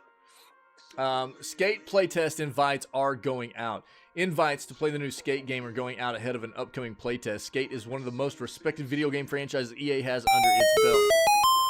Wide Peepo happy? Dude, let's go. Yo. Why is that white? That's weird. Shake my jab. Thanks for the follow, friendo. What a name, too. Wide Peepo happy, dude. Let's go. Yo, thanks for the follow. I appreciate it. Happy Thursday, man. Hope you're doing well. Invites to play the new Skate game are going out ahead of its upcoming playtest. Skate is one of the most respected video game franchises EA has under its belt. Oh, God, I hate EA so much, dude. The publisher controls a ton of major sports games, Battlefield, Need for Speed, but its skating series really stands out as one of the most beloved. The reason being for that is Skate 3 was a fan favorite game on Xbox 360 thanks to its semi-realistic skating physics that separated it from the infinitely more arcadey Tony Hawk games. Tony Hawk was a banger though, dude. Oh, yeah. Hey, thanks, buddy. I appreciate it.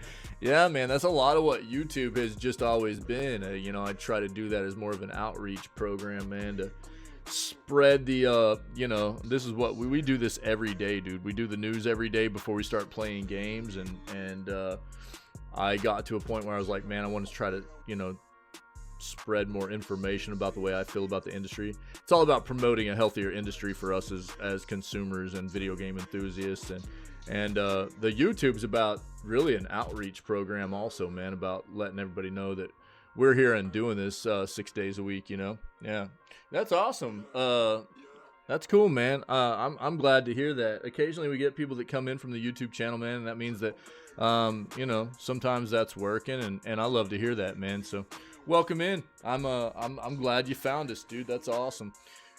So I'm gonna bring up another game in a second and give somebody something else, or give everybody something else to look at as far as skating games go. Dude, I used to play Skate. I've got some of the old Skate games. I've got you know, I played the crap out of Tony Hawk back in the day too. There's a badass looking Skate game coming up pretty soon that I want people to be aware of, but we'll read this and then I'll show you that.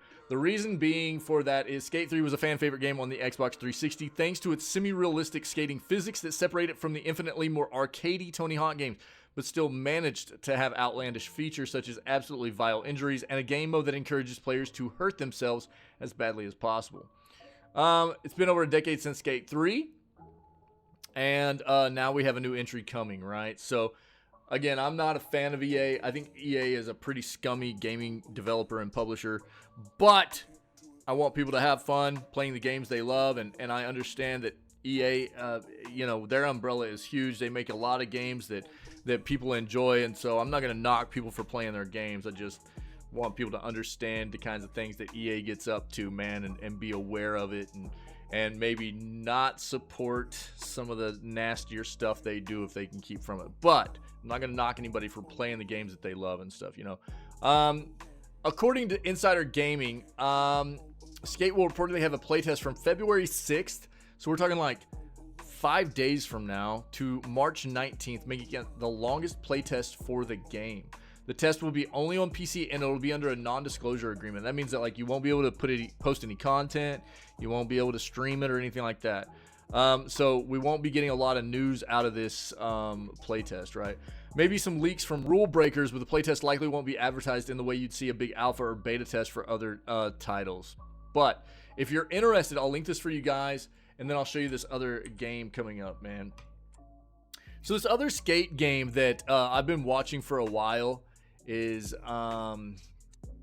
Skate Story. Skate Story looks absolutely incredible. If you have not seen this and you're into skating games, this game looks dope. Let me turn off my music real quick.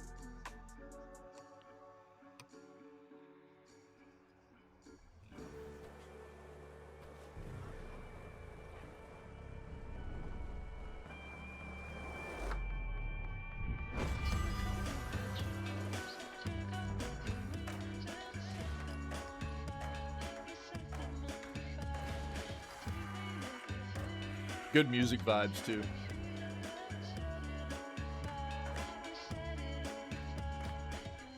Yeah, true.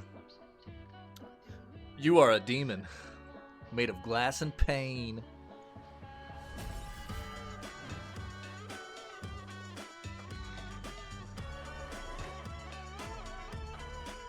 I can't wait for this game, dude.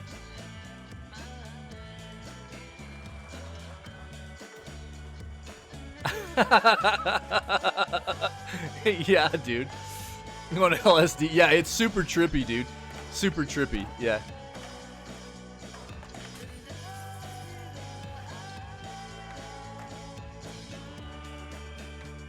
It's a very cool art style, though, you know? And the music fits well. Music fits well. Devolver as well. Dude, I love Devolver Digital as a publisher. They're like my favorite publisher, man. So, this game is supposed to be coming out this year. And if you're interested, you know, here's your link. Go wishlist that bad boy on Steam. But, yeah. Yeah, Devolver's so good, dude. I agree. I love Devolver. They're so great. So great. So, you should have both these links now, right? Yeah. Both these links. Whether you want to get on the playtest of Skate 4 or I highly recommend at least paying attention to Skate Story because that game looks like it's going to be an absolute banger, man. But, yeah, you got both of those. So, all right. So, I've been pretty vocal throughout the development of Suicide Squad about, you know, how I wanted people to just be careful and maybe avoid some buyer's remorse here. This is a game that anytime a game comes out that is a game as a service that they're trying to sell at like a base price point of $70 and then you've got a deluxe edition for $100, which is really just prompting you to play the game early and be a final beta tester, which we've talked about many times. And then it's riddled with monetization and stuff. That there's a lot of red flags when it comes to that kind of stuff. It's something that I'm always going to prompt people to just be very careful and maybe save yourself a little bit of grief. And even if you're really interested in the game, try to hold off and look at what reviews say before you buy into it. Because quite often these kinds of indicators, you know, are going to give you a good idea of the fact that the developer had too much of an emphasis on focusing on how to monetize the game rather than giving you a great gameplay experience. My kind of thought process behind what this game was going to be bringing to the table was something fairly mediocre. I didn't necessarily think it was going to be bad, but I didn't think it was going to be blowing anybody away either. I think it's fairly scummy that they were trying to get people to buy a $100 edition for 3 days of early access. I think that's actually very disgusting. And then we all saw how that went down, right? I actually was calling this back in November. I put links in earlier in the channel, you know.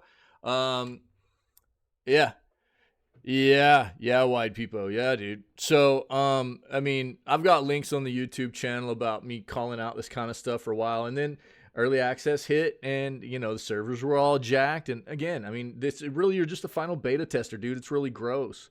And so, I think the best thing people can do is just be very careful in the front of games like this. I know it sucks because Rocksteady's a developer a lot of people became, I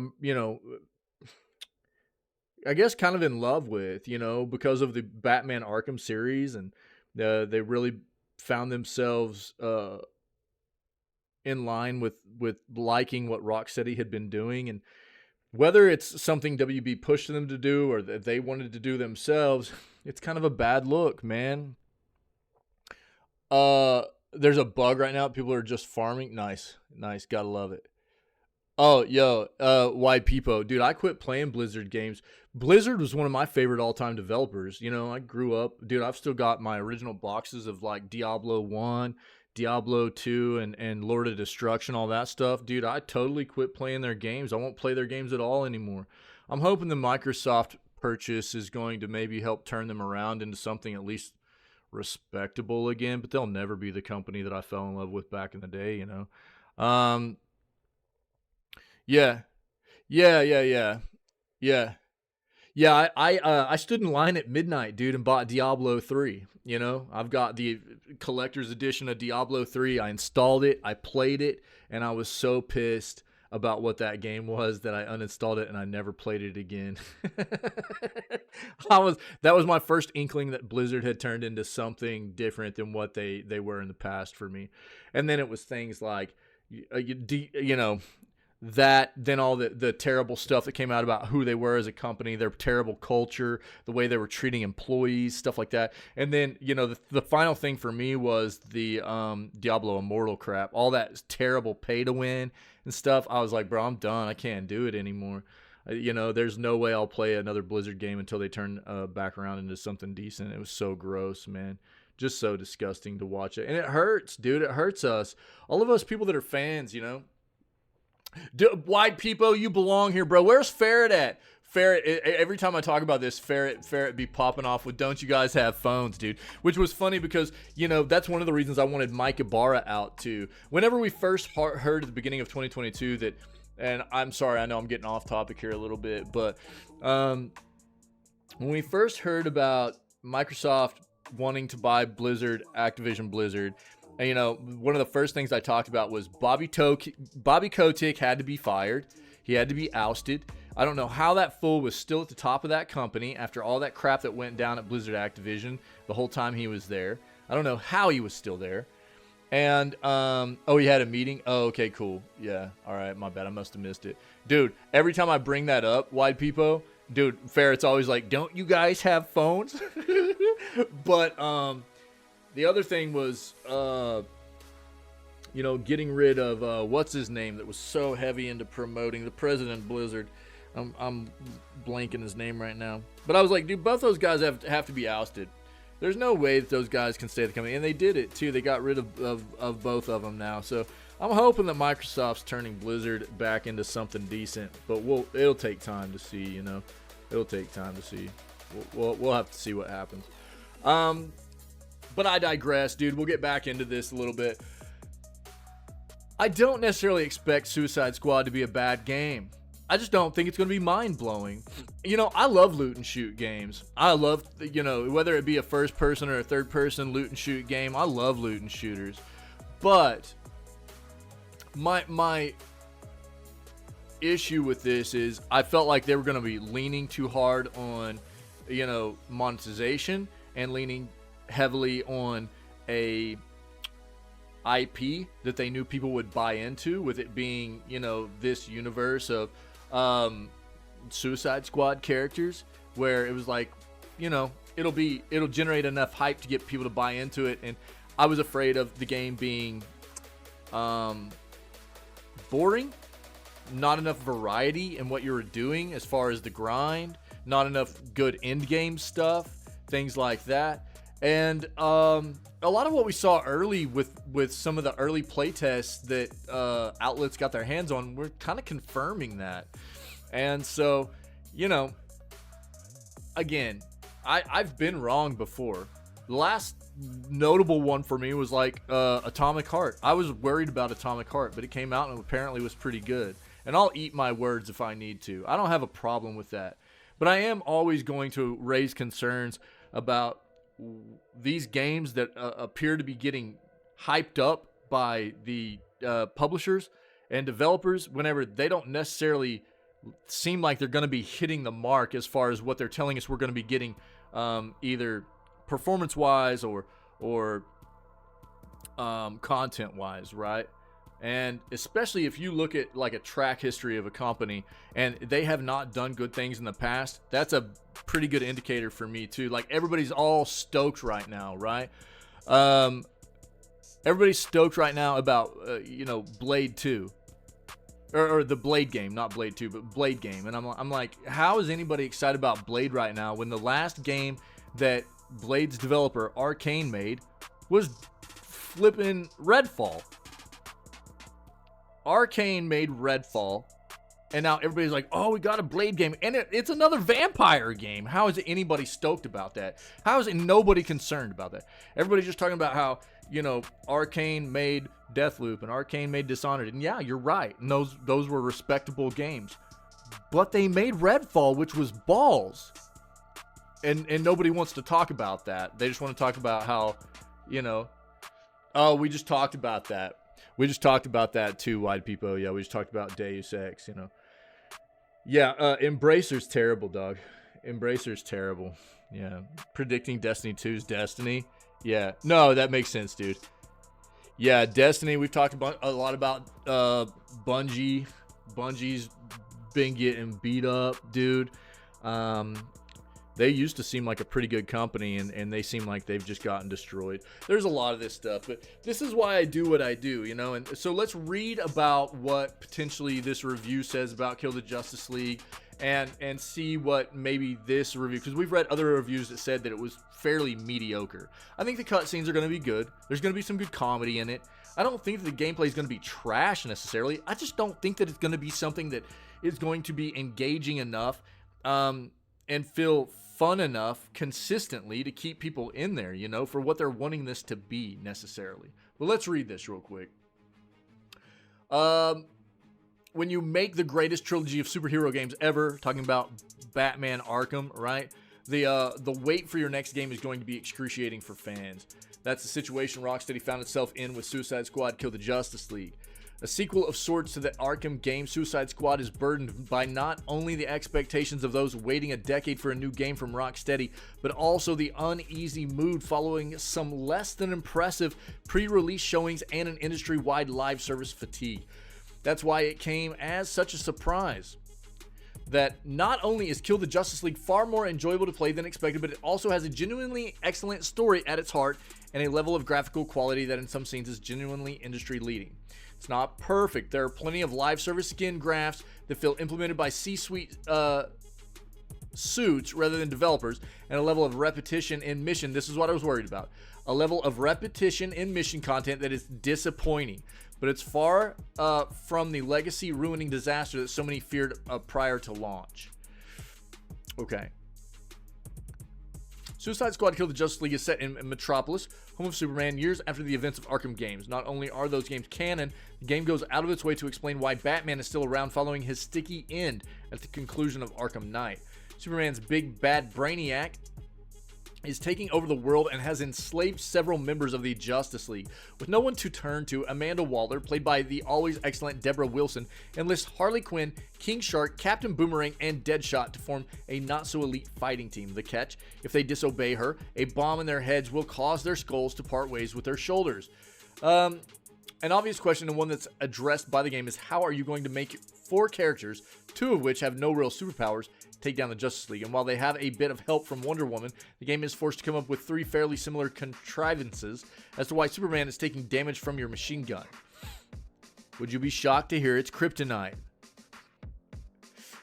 That aside, the story is great and totally fits in the Arkham universe. Rocksteady makes the smart decision to not over-explain who the Justice League is or how the threads exactly bind the Arkham games to this. You know who Superman is, you know who Green Lantern is, metahumans exist in the fairly grounded world of Arkham. Doesn't feel like the stretch it perhaps did when the original game was released 15 years ago. Man, we vibing right now. The biggest through line between the game is Harley Quinn, who in retrospect is a natural fit for a protagonist in an Arkham sequel.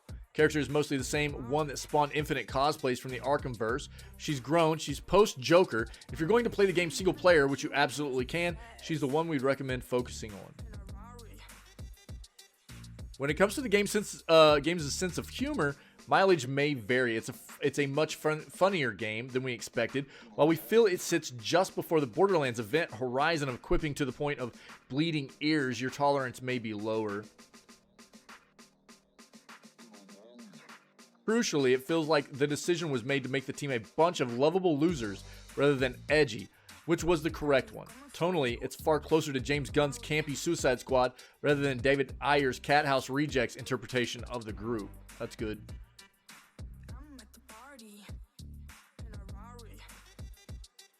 You face waves of enemies, all of who have damage numbers exploding off of them. You're flying across the city using each of the characters' unique locomotion methods.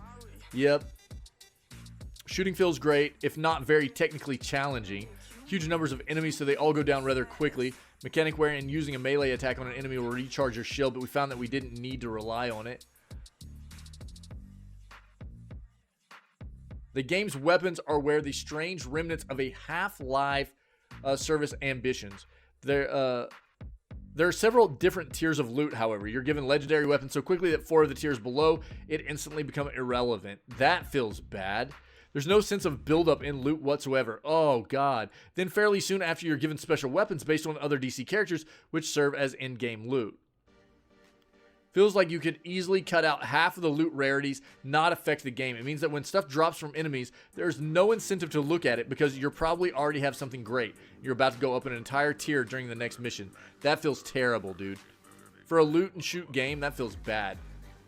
The biggest issue with the game, and one that we and our co-op partners pointed out before we'd even finished the second chapter, is just how repetitive.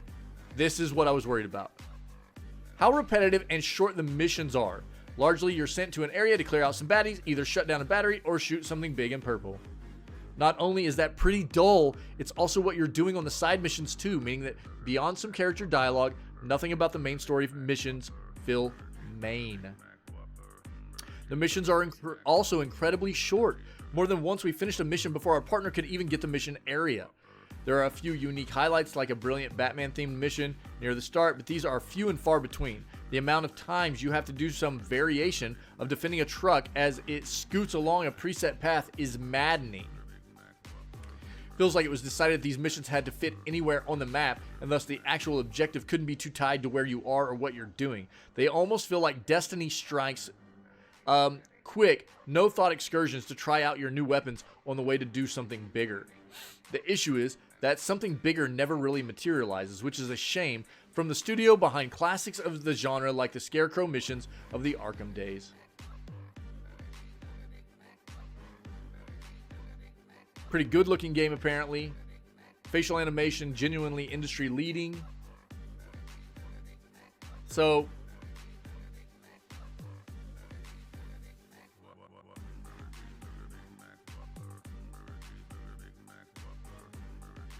I think it's exactly what I expected it to be, guys. Look, I'll let you read the rest of this, but I mean, I think this is actually just reinforcing my notion of what this game is and what I thought it would be. I think that you're going to get a fairly mediocre game. I think you're probably talking about something that we'll find out probably tomorrow as we start getting Metacritic reviews, stuff like that. I think that this is a game that's probably going to sit in the 70s, probably mid 70s to low 70s actually, as user reviews go. I think that for anybody that's a big fan of these characters and stuff, they're going to look past some of the flaws. But for a lot of people that are just looking for a nice loot and shoot game, it's going to be too generic. It's going to be too dull. There's not going to be enough variance in what you're doing here. Apparently the game looks good, but for people like me that are not first and foremost worried about what a game looks like and are more worried about gameplay content and performance and stuff like that, this is not going to itch your scratch, dude. I don't think this is where it's at. So just be prepared for that, you know? I think that this is a lot of what I was expecting out of this game. I don't think it's going to be fantastic. I think it's going to get real old real quick. And this is not the kind of content you want out of a live service game, man. It's just not there. Definitely not something you want out of a game that is costing a AAA or more price point retail and then being riddled with monetization as well. It's a really gross thing to see. Let me see what Wide People is talking about here. So mad that Deus Ex was canceled. Getting crap like this. Yeah.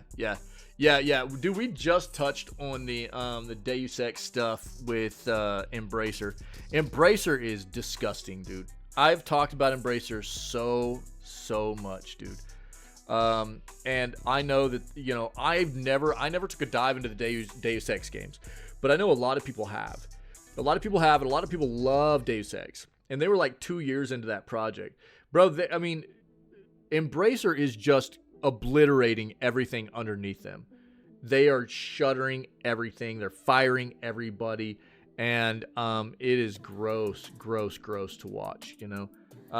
There were a lot of people psyched about the, who was it? It was Black Forest that just took a big hit too. Black Forest Games just lost like half of their employees under Embracer. They were the ones making the last Ronin game, the new Ninja Turtles game, you know. There were a lot of people looking forward to that. And now that game's probably, you know, stuck. I mean, that's just the recent stuff. The amount of other stuff we've seen Embracer do to companies is just absolutely terrible, man. It's so hard to watch. All right. Yo, this is, you know, so again, I'll link these again real quick just so everybody knows. I mean, I called this stuff, dude. Dude. So I've got a couple of different articles here. So back in November, dude, I was telling everybody to stay away from the early access of Kill the Justice League. That's that article right there on YouTube.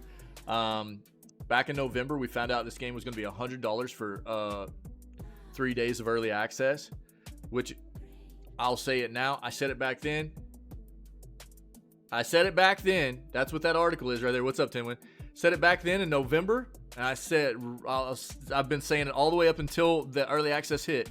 You're a final beta tester. And here we go, dude. You know, you can't even access the game, man. You know what I mean?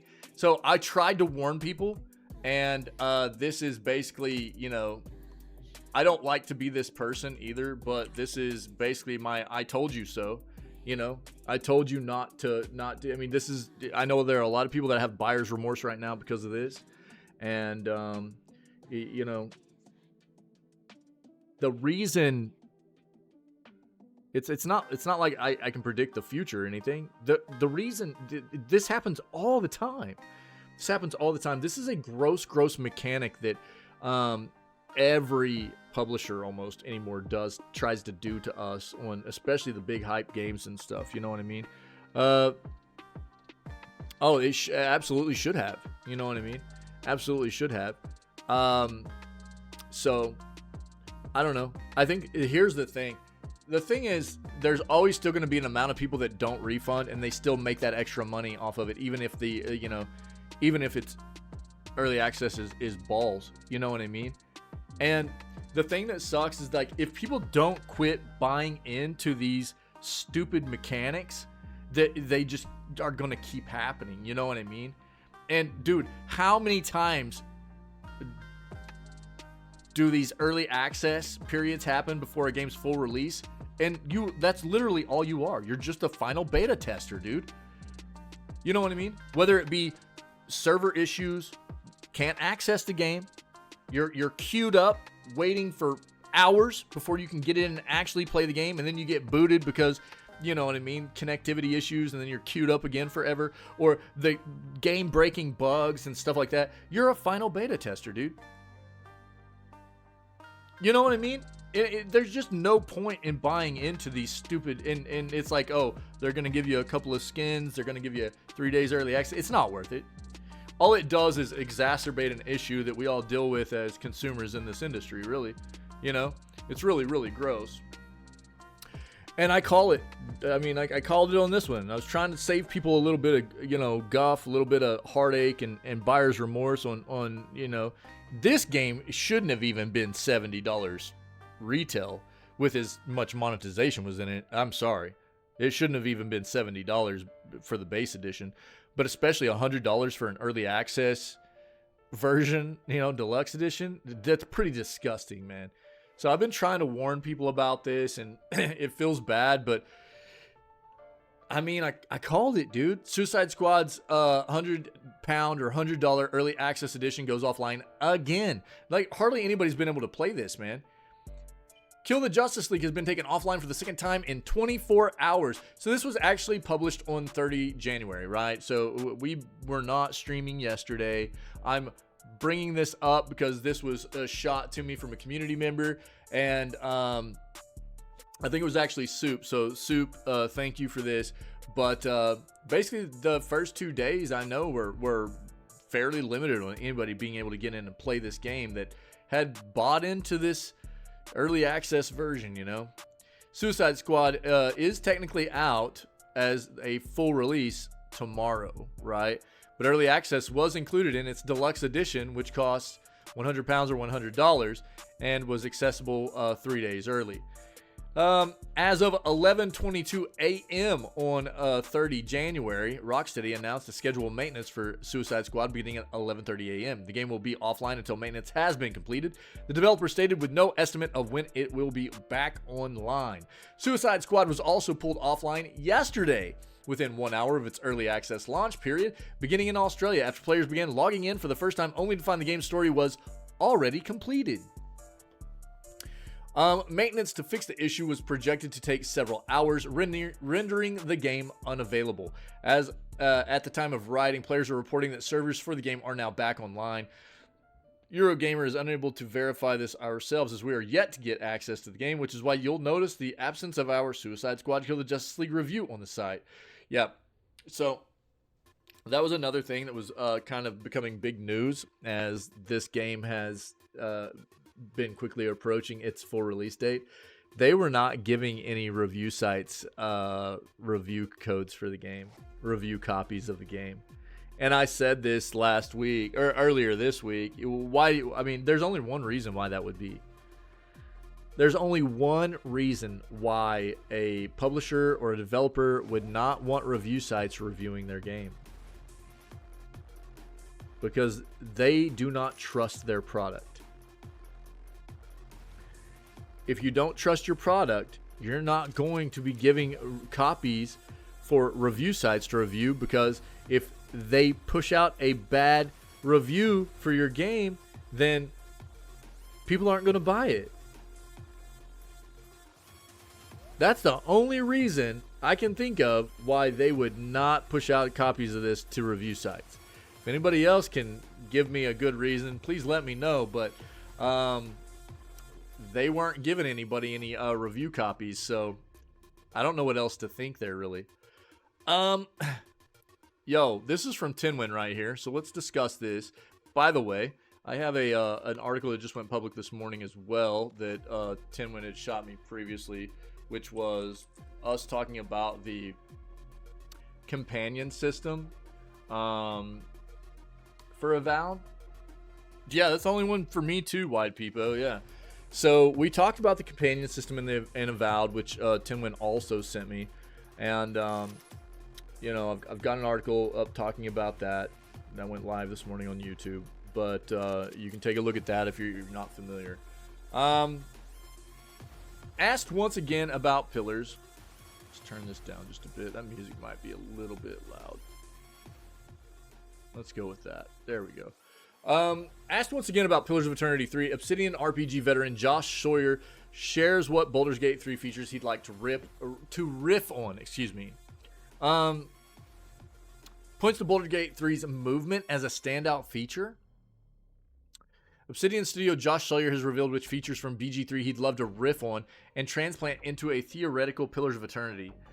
I think that there are many of us, I actually know there are many of us that are really hoping the release of Avowed, along with the popularity of, you know, CRPGs coming back into a very, very prominent genre of gaming now because of Baldur's Gate 3, you know, that we'll get Pillars of Eternity 3, especially now knowing that Josh Sawyer has been pretty outspoken about the fact that he wants money to do another one. He's like, I would love to do another one if I had the budget, you know. So there are a lot of us that are really hoping that Pillars of Eternity 3 would happen. The first two Pillars games are absolute bangers, and they're very, very good, and we would love a third one, you know. So obviously Obsidian isn't working on Pillars 3 right now. It's all in on Avowed. That hasn't stopped Sawyer from repeatedly being asked about the possibility of a third game, though. Only this time in the video below, he's taken the time to outline which features from Larian's Baldur's Gate 3 he'd love to use in Pillars 3, should it ever get made. Quote, as a game developer, a lot of times when I look at games, I can't really play them without trying to break down why they're doing what they're doing. A lot of the success of BG3 is very good execution. The Obsidian head believes that these things in Baldur's Gate 3 are elements that we've seen before in other games. They're just executed very well in Larian's RPG. Yeah, I think to an extent there is some of that. This is a very long article. I'll let you guys watch it. It's 16 minutes, so I'm not going to watch it right now. It's already been a kind of a lengthy news segment, and we have the PlayStation State of Play that we're going to watch as well after the news segment. So we've got a lot to cover, but I will link this so you guys can watch it yourself, okay?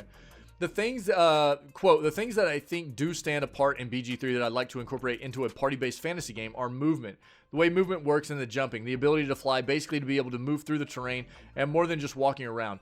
That was very good in Baldur's Gate 3. But,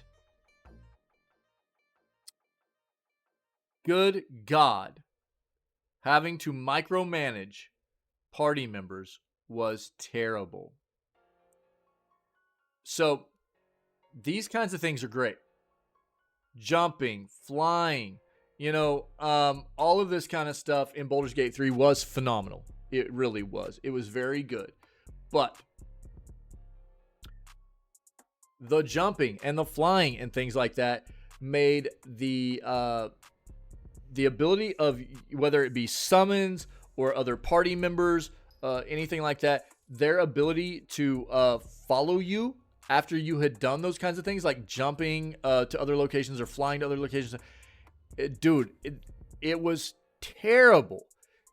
There was virtually every single time that I would jump or fly with the main character I was controlling, half of the guys behind would get bugged out and wouldn't follow for one reason or another. And I think it has to do with a bad queuing system. It's like they queue up to follow behind the first guy, but if something else gets in their way, then that queue gets kind of deleted or something. I don't know what it was, but it definitely needed to be fixed in Baldur's Gate 3. It was one of the most molding things in the world to me. As somebody that was playing kind of a summoner type character, God, it was molding. The micromanagement that had to be done while playing that game felt terrible. And I mean, don't get me wrong, in the grand scheme of things, it was something that didn't even come close to overtaking the magnitude of how great the game was as a whole, but it's still something that took a lot of time to have to constantly be dealing with. You don't want that. You just want everybody to follow. Just follow, dude. And it just didn't work. It was very, very rough to deal with. So, yeah, jumping, flying, whatever, the movement in the game is very good, but it needs to be seamless and intuitive, and it needs to work for anybody that's following your main character and stuff like that. That's a big deal. The reasoning behind this is that this, quote, adds a lot not only to the feeling of the world, but also the options the player has for approaching situations and solving problems. Absolutely. It's true. I've seen countless Baldur's Gate 3 players simply jump through or around problems, not to mention quite literally jumping through the entire game in speedruns. There's just a very dynamic world, so the fact the world has so much dynamism in it mechanically, Sawyer continues, so there's a lot of different things you can do with properties, things being wet or burning or what have you. The ability to pick up so many objects and move them around or break them, that sort of dynamism is very cool. I agree. The Obsidian Head reasons that Larian has nailed elements like this in its latest game because it iterated on them from work on its past games like Divinity Original Sin and its sequel. Practice comes from practice comes perfection. So it's not like a new team of developers could just pick up Larian's neat concepts and replicate them perfectly in another game. Sawyer has previously said he'd love to make Pillars of Eternity 3. You can read about this in this link. It'd just take a Baldur's Gate 3 sized budget to convince him. If you are after more Pillars of Eternity shaped action, though, Obsidian's new game could very well be the cure you're after. They are very different games. Be aware of that. If you're familiar with Pillars, be prepared for the fact that, Baldur's Gate 3, if you haven't played it, is a very true D&D experience. So there's a lot of difference in the way the mechanics work of battle and skills and magic and things like that, right? But both are fantastic experiences in their own right. I've played both Pillars games. I've played BG3. I played Divinity 1 as well, not Divinity 2. So all great games. Highly recommend all of them. I think that, honestly, if you were to take Pillars of Eternity and mesh it with so many of the things that make Baldur's Gate so fantastic and brought Pillars 3 into the fold, I think it would do even better than Baldur's Gate 3 would, honestly. So, I mean, we can hope, right? I think this is at least a promising notion here that Sawyer is talking about wanting to do Pillars 3. I think a lot of this does hinge on the success of Avowed, though, in different capacities. You know what I mean? If Avowed does too well, they'll probably do another Avowed first. I don't know. If it does fairly well, they might just be like, let's do another Pillars. I don't know. It's weird to think about. But yo, Timwin, thanks again for this article, dude. I appreciate it. And yeah, I mean, there's a lot of things that we knew Josh Sawyer wanted to, you know, his interest has been piqued into doing another Pillars game. And God, all of us fans of Pillars of Eternity can hope, can't we? God dang it, that'd be great. This is the last kind of thing we have to talk about. I've got 2 articles here at the end that are both regarding the same thing. We might not need to read both, but we'll address this and then we'll move on to basically preparing for gaming for the day. But we're going to recap the state of play from yesterday, since I was had my normal day off yesterday. So what we'll do is we'll finish up the video gaming news segment. We'll probably take a short break after this so everybody can, you know, get some refreshments, take a restroom break, whatever. Stream won't go down or anything. It'll just be a quick break. And then we'll watch the state of play before we start playing Pal World for the rest of the day, okay? Tencent reportedly seeking to purchase Dungeons & Dragons video game rights from Hasbro. This is actually pretty big news here. This would also be a massive purchase. This would cost a lot of money. A bombshell report claims that a Chinese media company is seeking to purchase the iconic Dungeons & Dragons brand. Now, if anybody was going to be able to afford it, it would be Tencent. Tencent's by far the largest gaming company in the world, or at least some part of it from Hasbro. Speed Daily, a Chinese media site, is reporting that Tencent, a Chinese conglomerate company that owns Riot Games and has ownership shares in Epic Games, Fat Shark, and several other game companies, is looking to purchase the Dungeons & Dragons IP from Hasbro, or alternatively, is seeking to purchase some kind of exclusive rights to make Dungeons & Dragons video games. A translation of the report can be found on English site Pan Daily. Per the report, Hasbro reached out to Larian Studios about potentially acquiring the Dungeons & Dragons IP after the success of Baldur's Gate 3. While Larian had insufficient funds for a transaction, it served as an intermediary between Hasbro and Tencent, as Tencent is a minority investor in Larian Studios. Yeah, okay. So this is what Ferret was talking about before, so we won't need this article.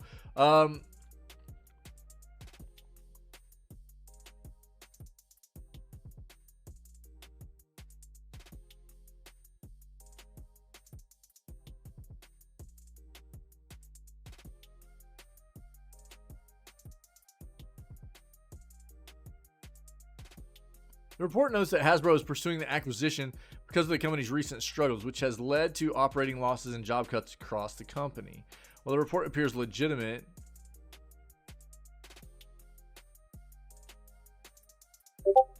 this is weird. True. It's unclear whether Tencent... did they misprint this? It's unclear whether Tencent is seeking to outright purchase Dungeons & Dragons or simply acquire some kind of exclusive rights to make video games based on Dungeons & Dragons.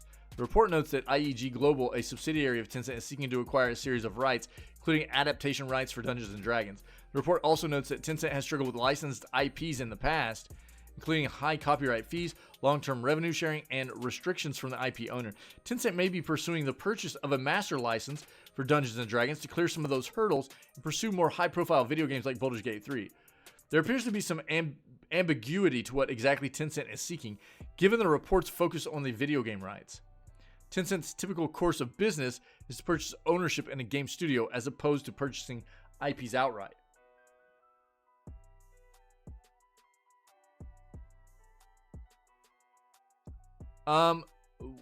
This is weirdly stated though.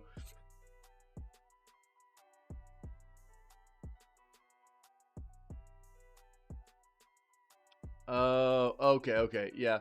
So it almost makes it sound like Hasbro reached out to Larian about Hasbro purchasing, but it's actually meaning that Hasbro reached out to Larian about Larian potentially purchasing, the Dungeons and Dragons IP out from underneath Hasbro. And so while Larian, so this was just not written very, very well as far as I'm concerned. While Larian did not have the funds for the transaction of what I'm sure Hasbro was kind of wanting for the the Dungeons and Dragons IP,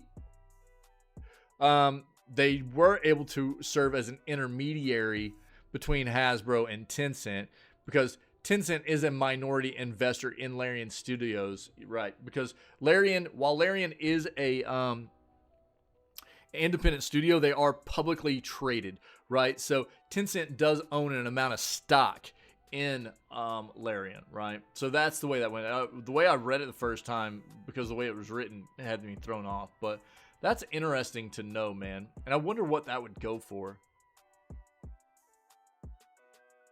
Dungeons and Dragons has become so incredibly popular, right? What do you think the Dungeons and Dragons IP would go for?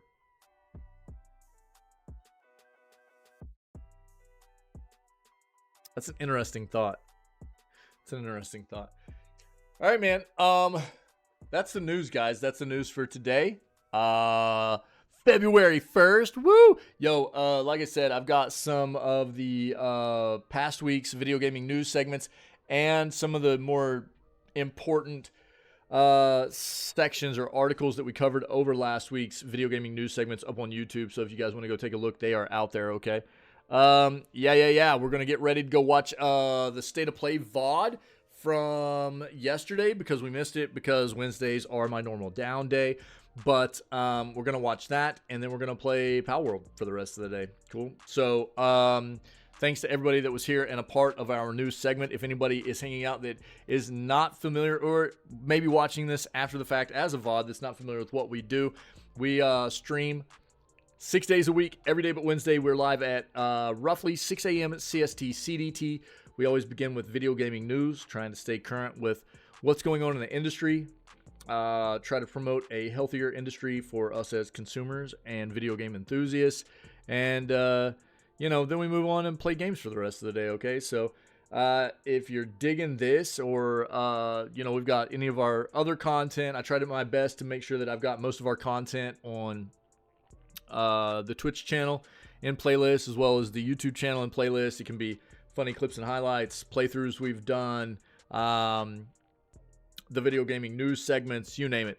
You can go check that stuff out. And if you're digging the content, come be a part of what we do. We have an amazing community of awesome people here, spreading good vibes.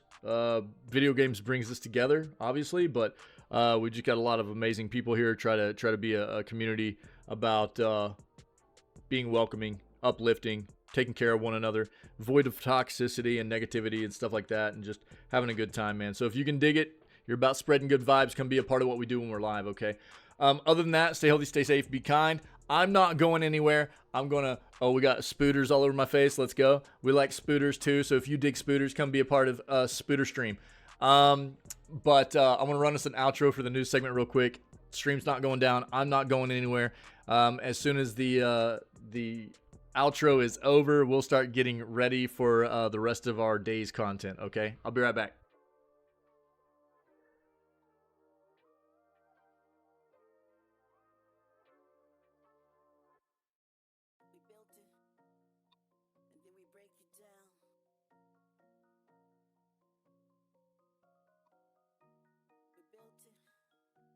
And then we break it down.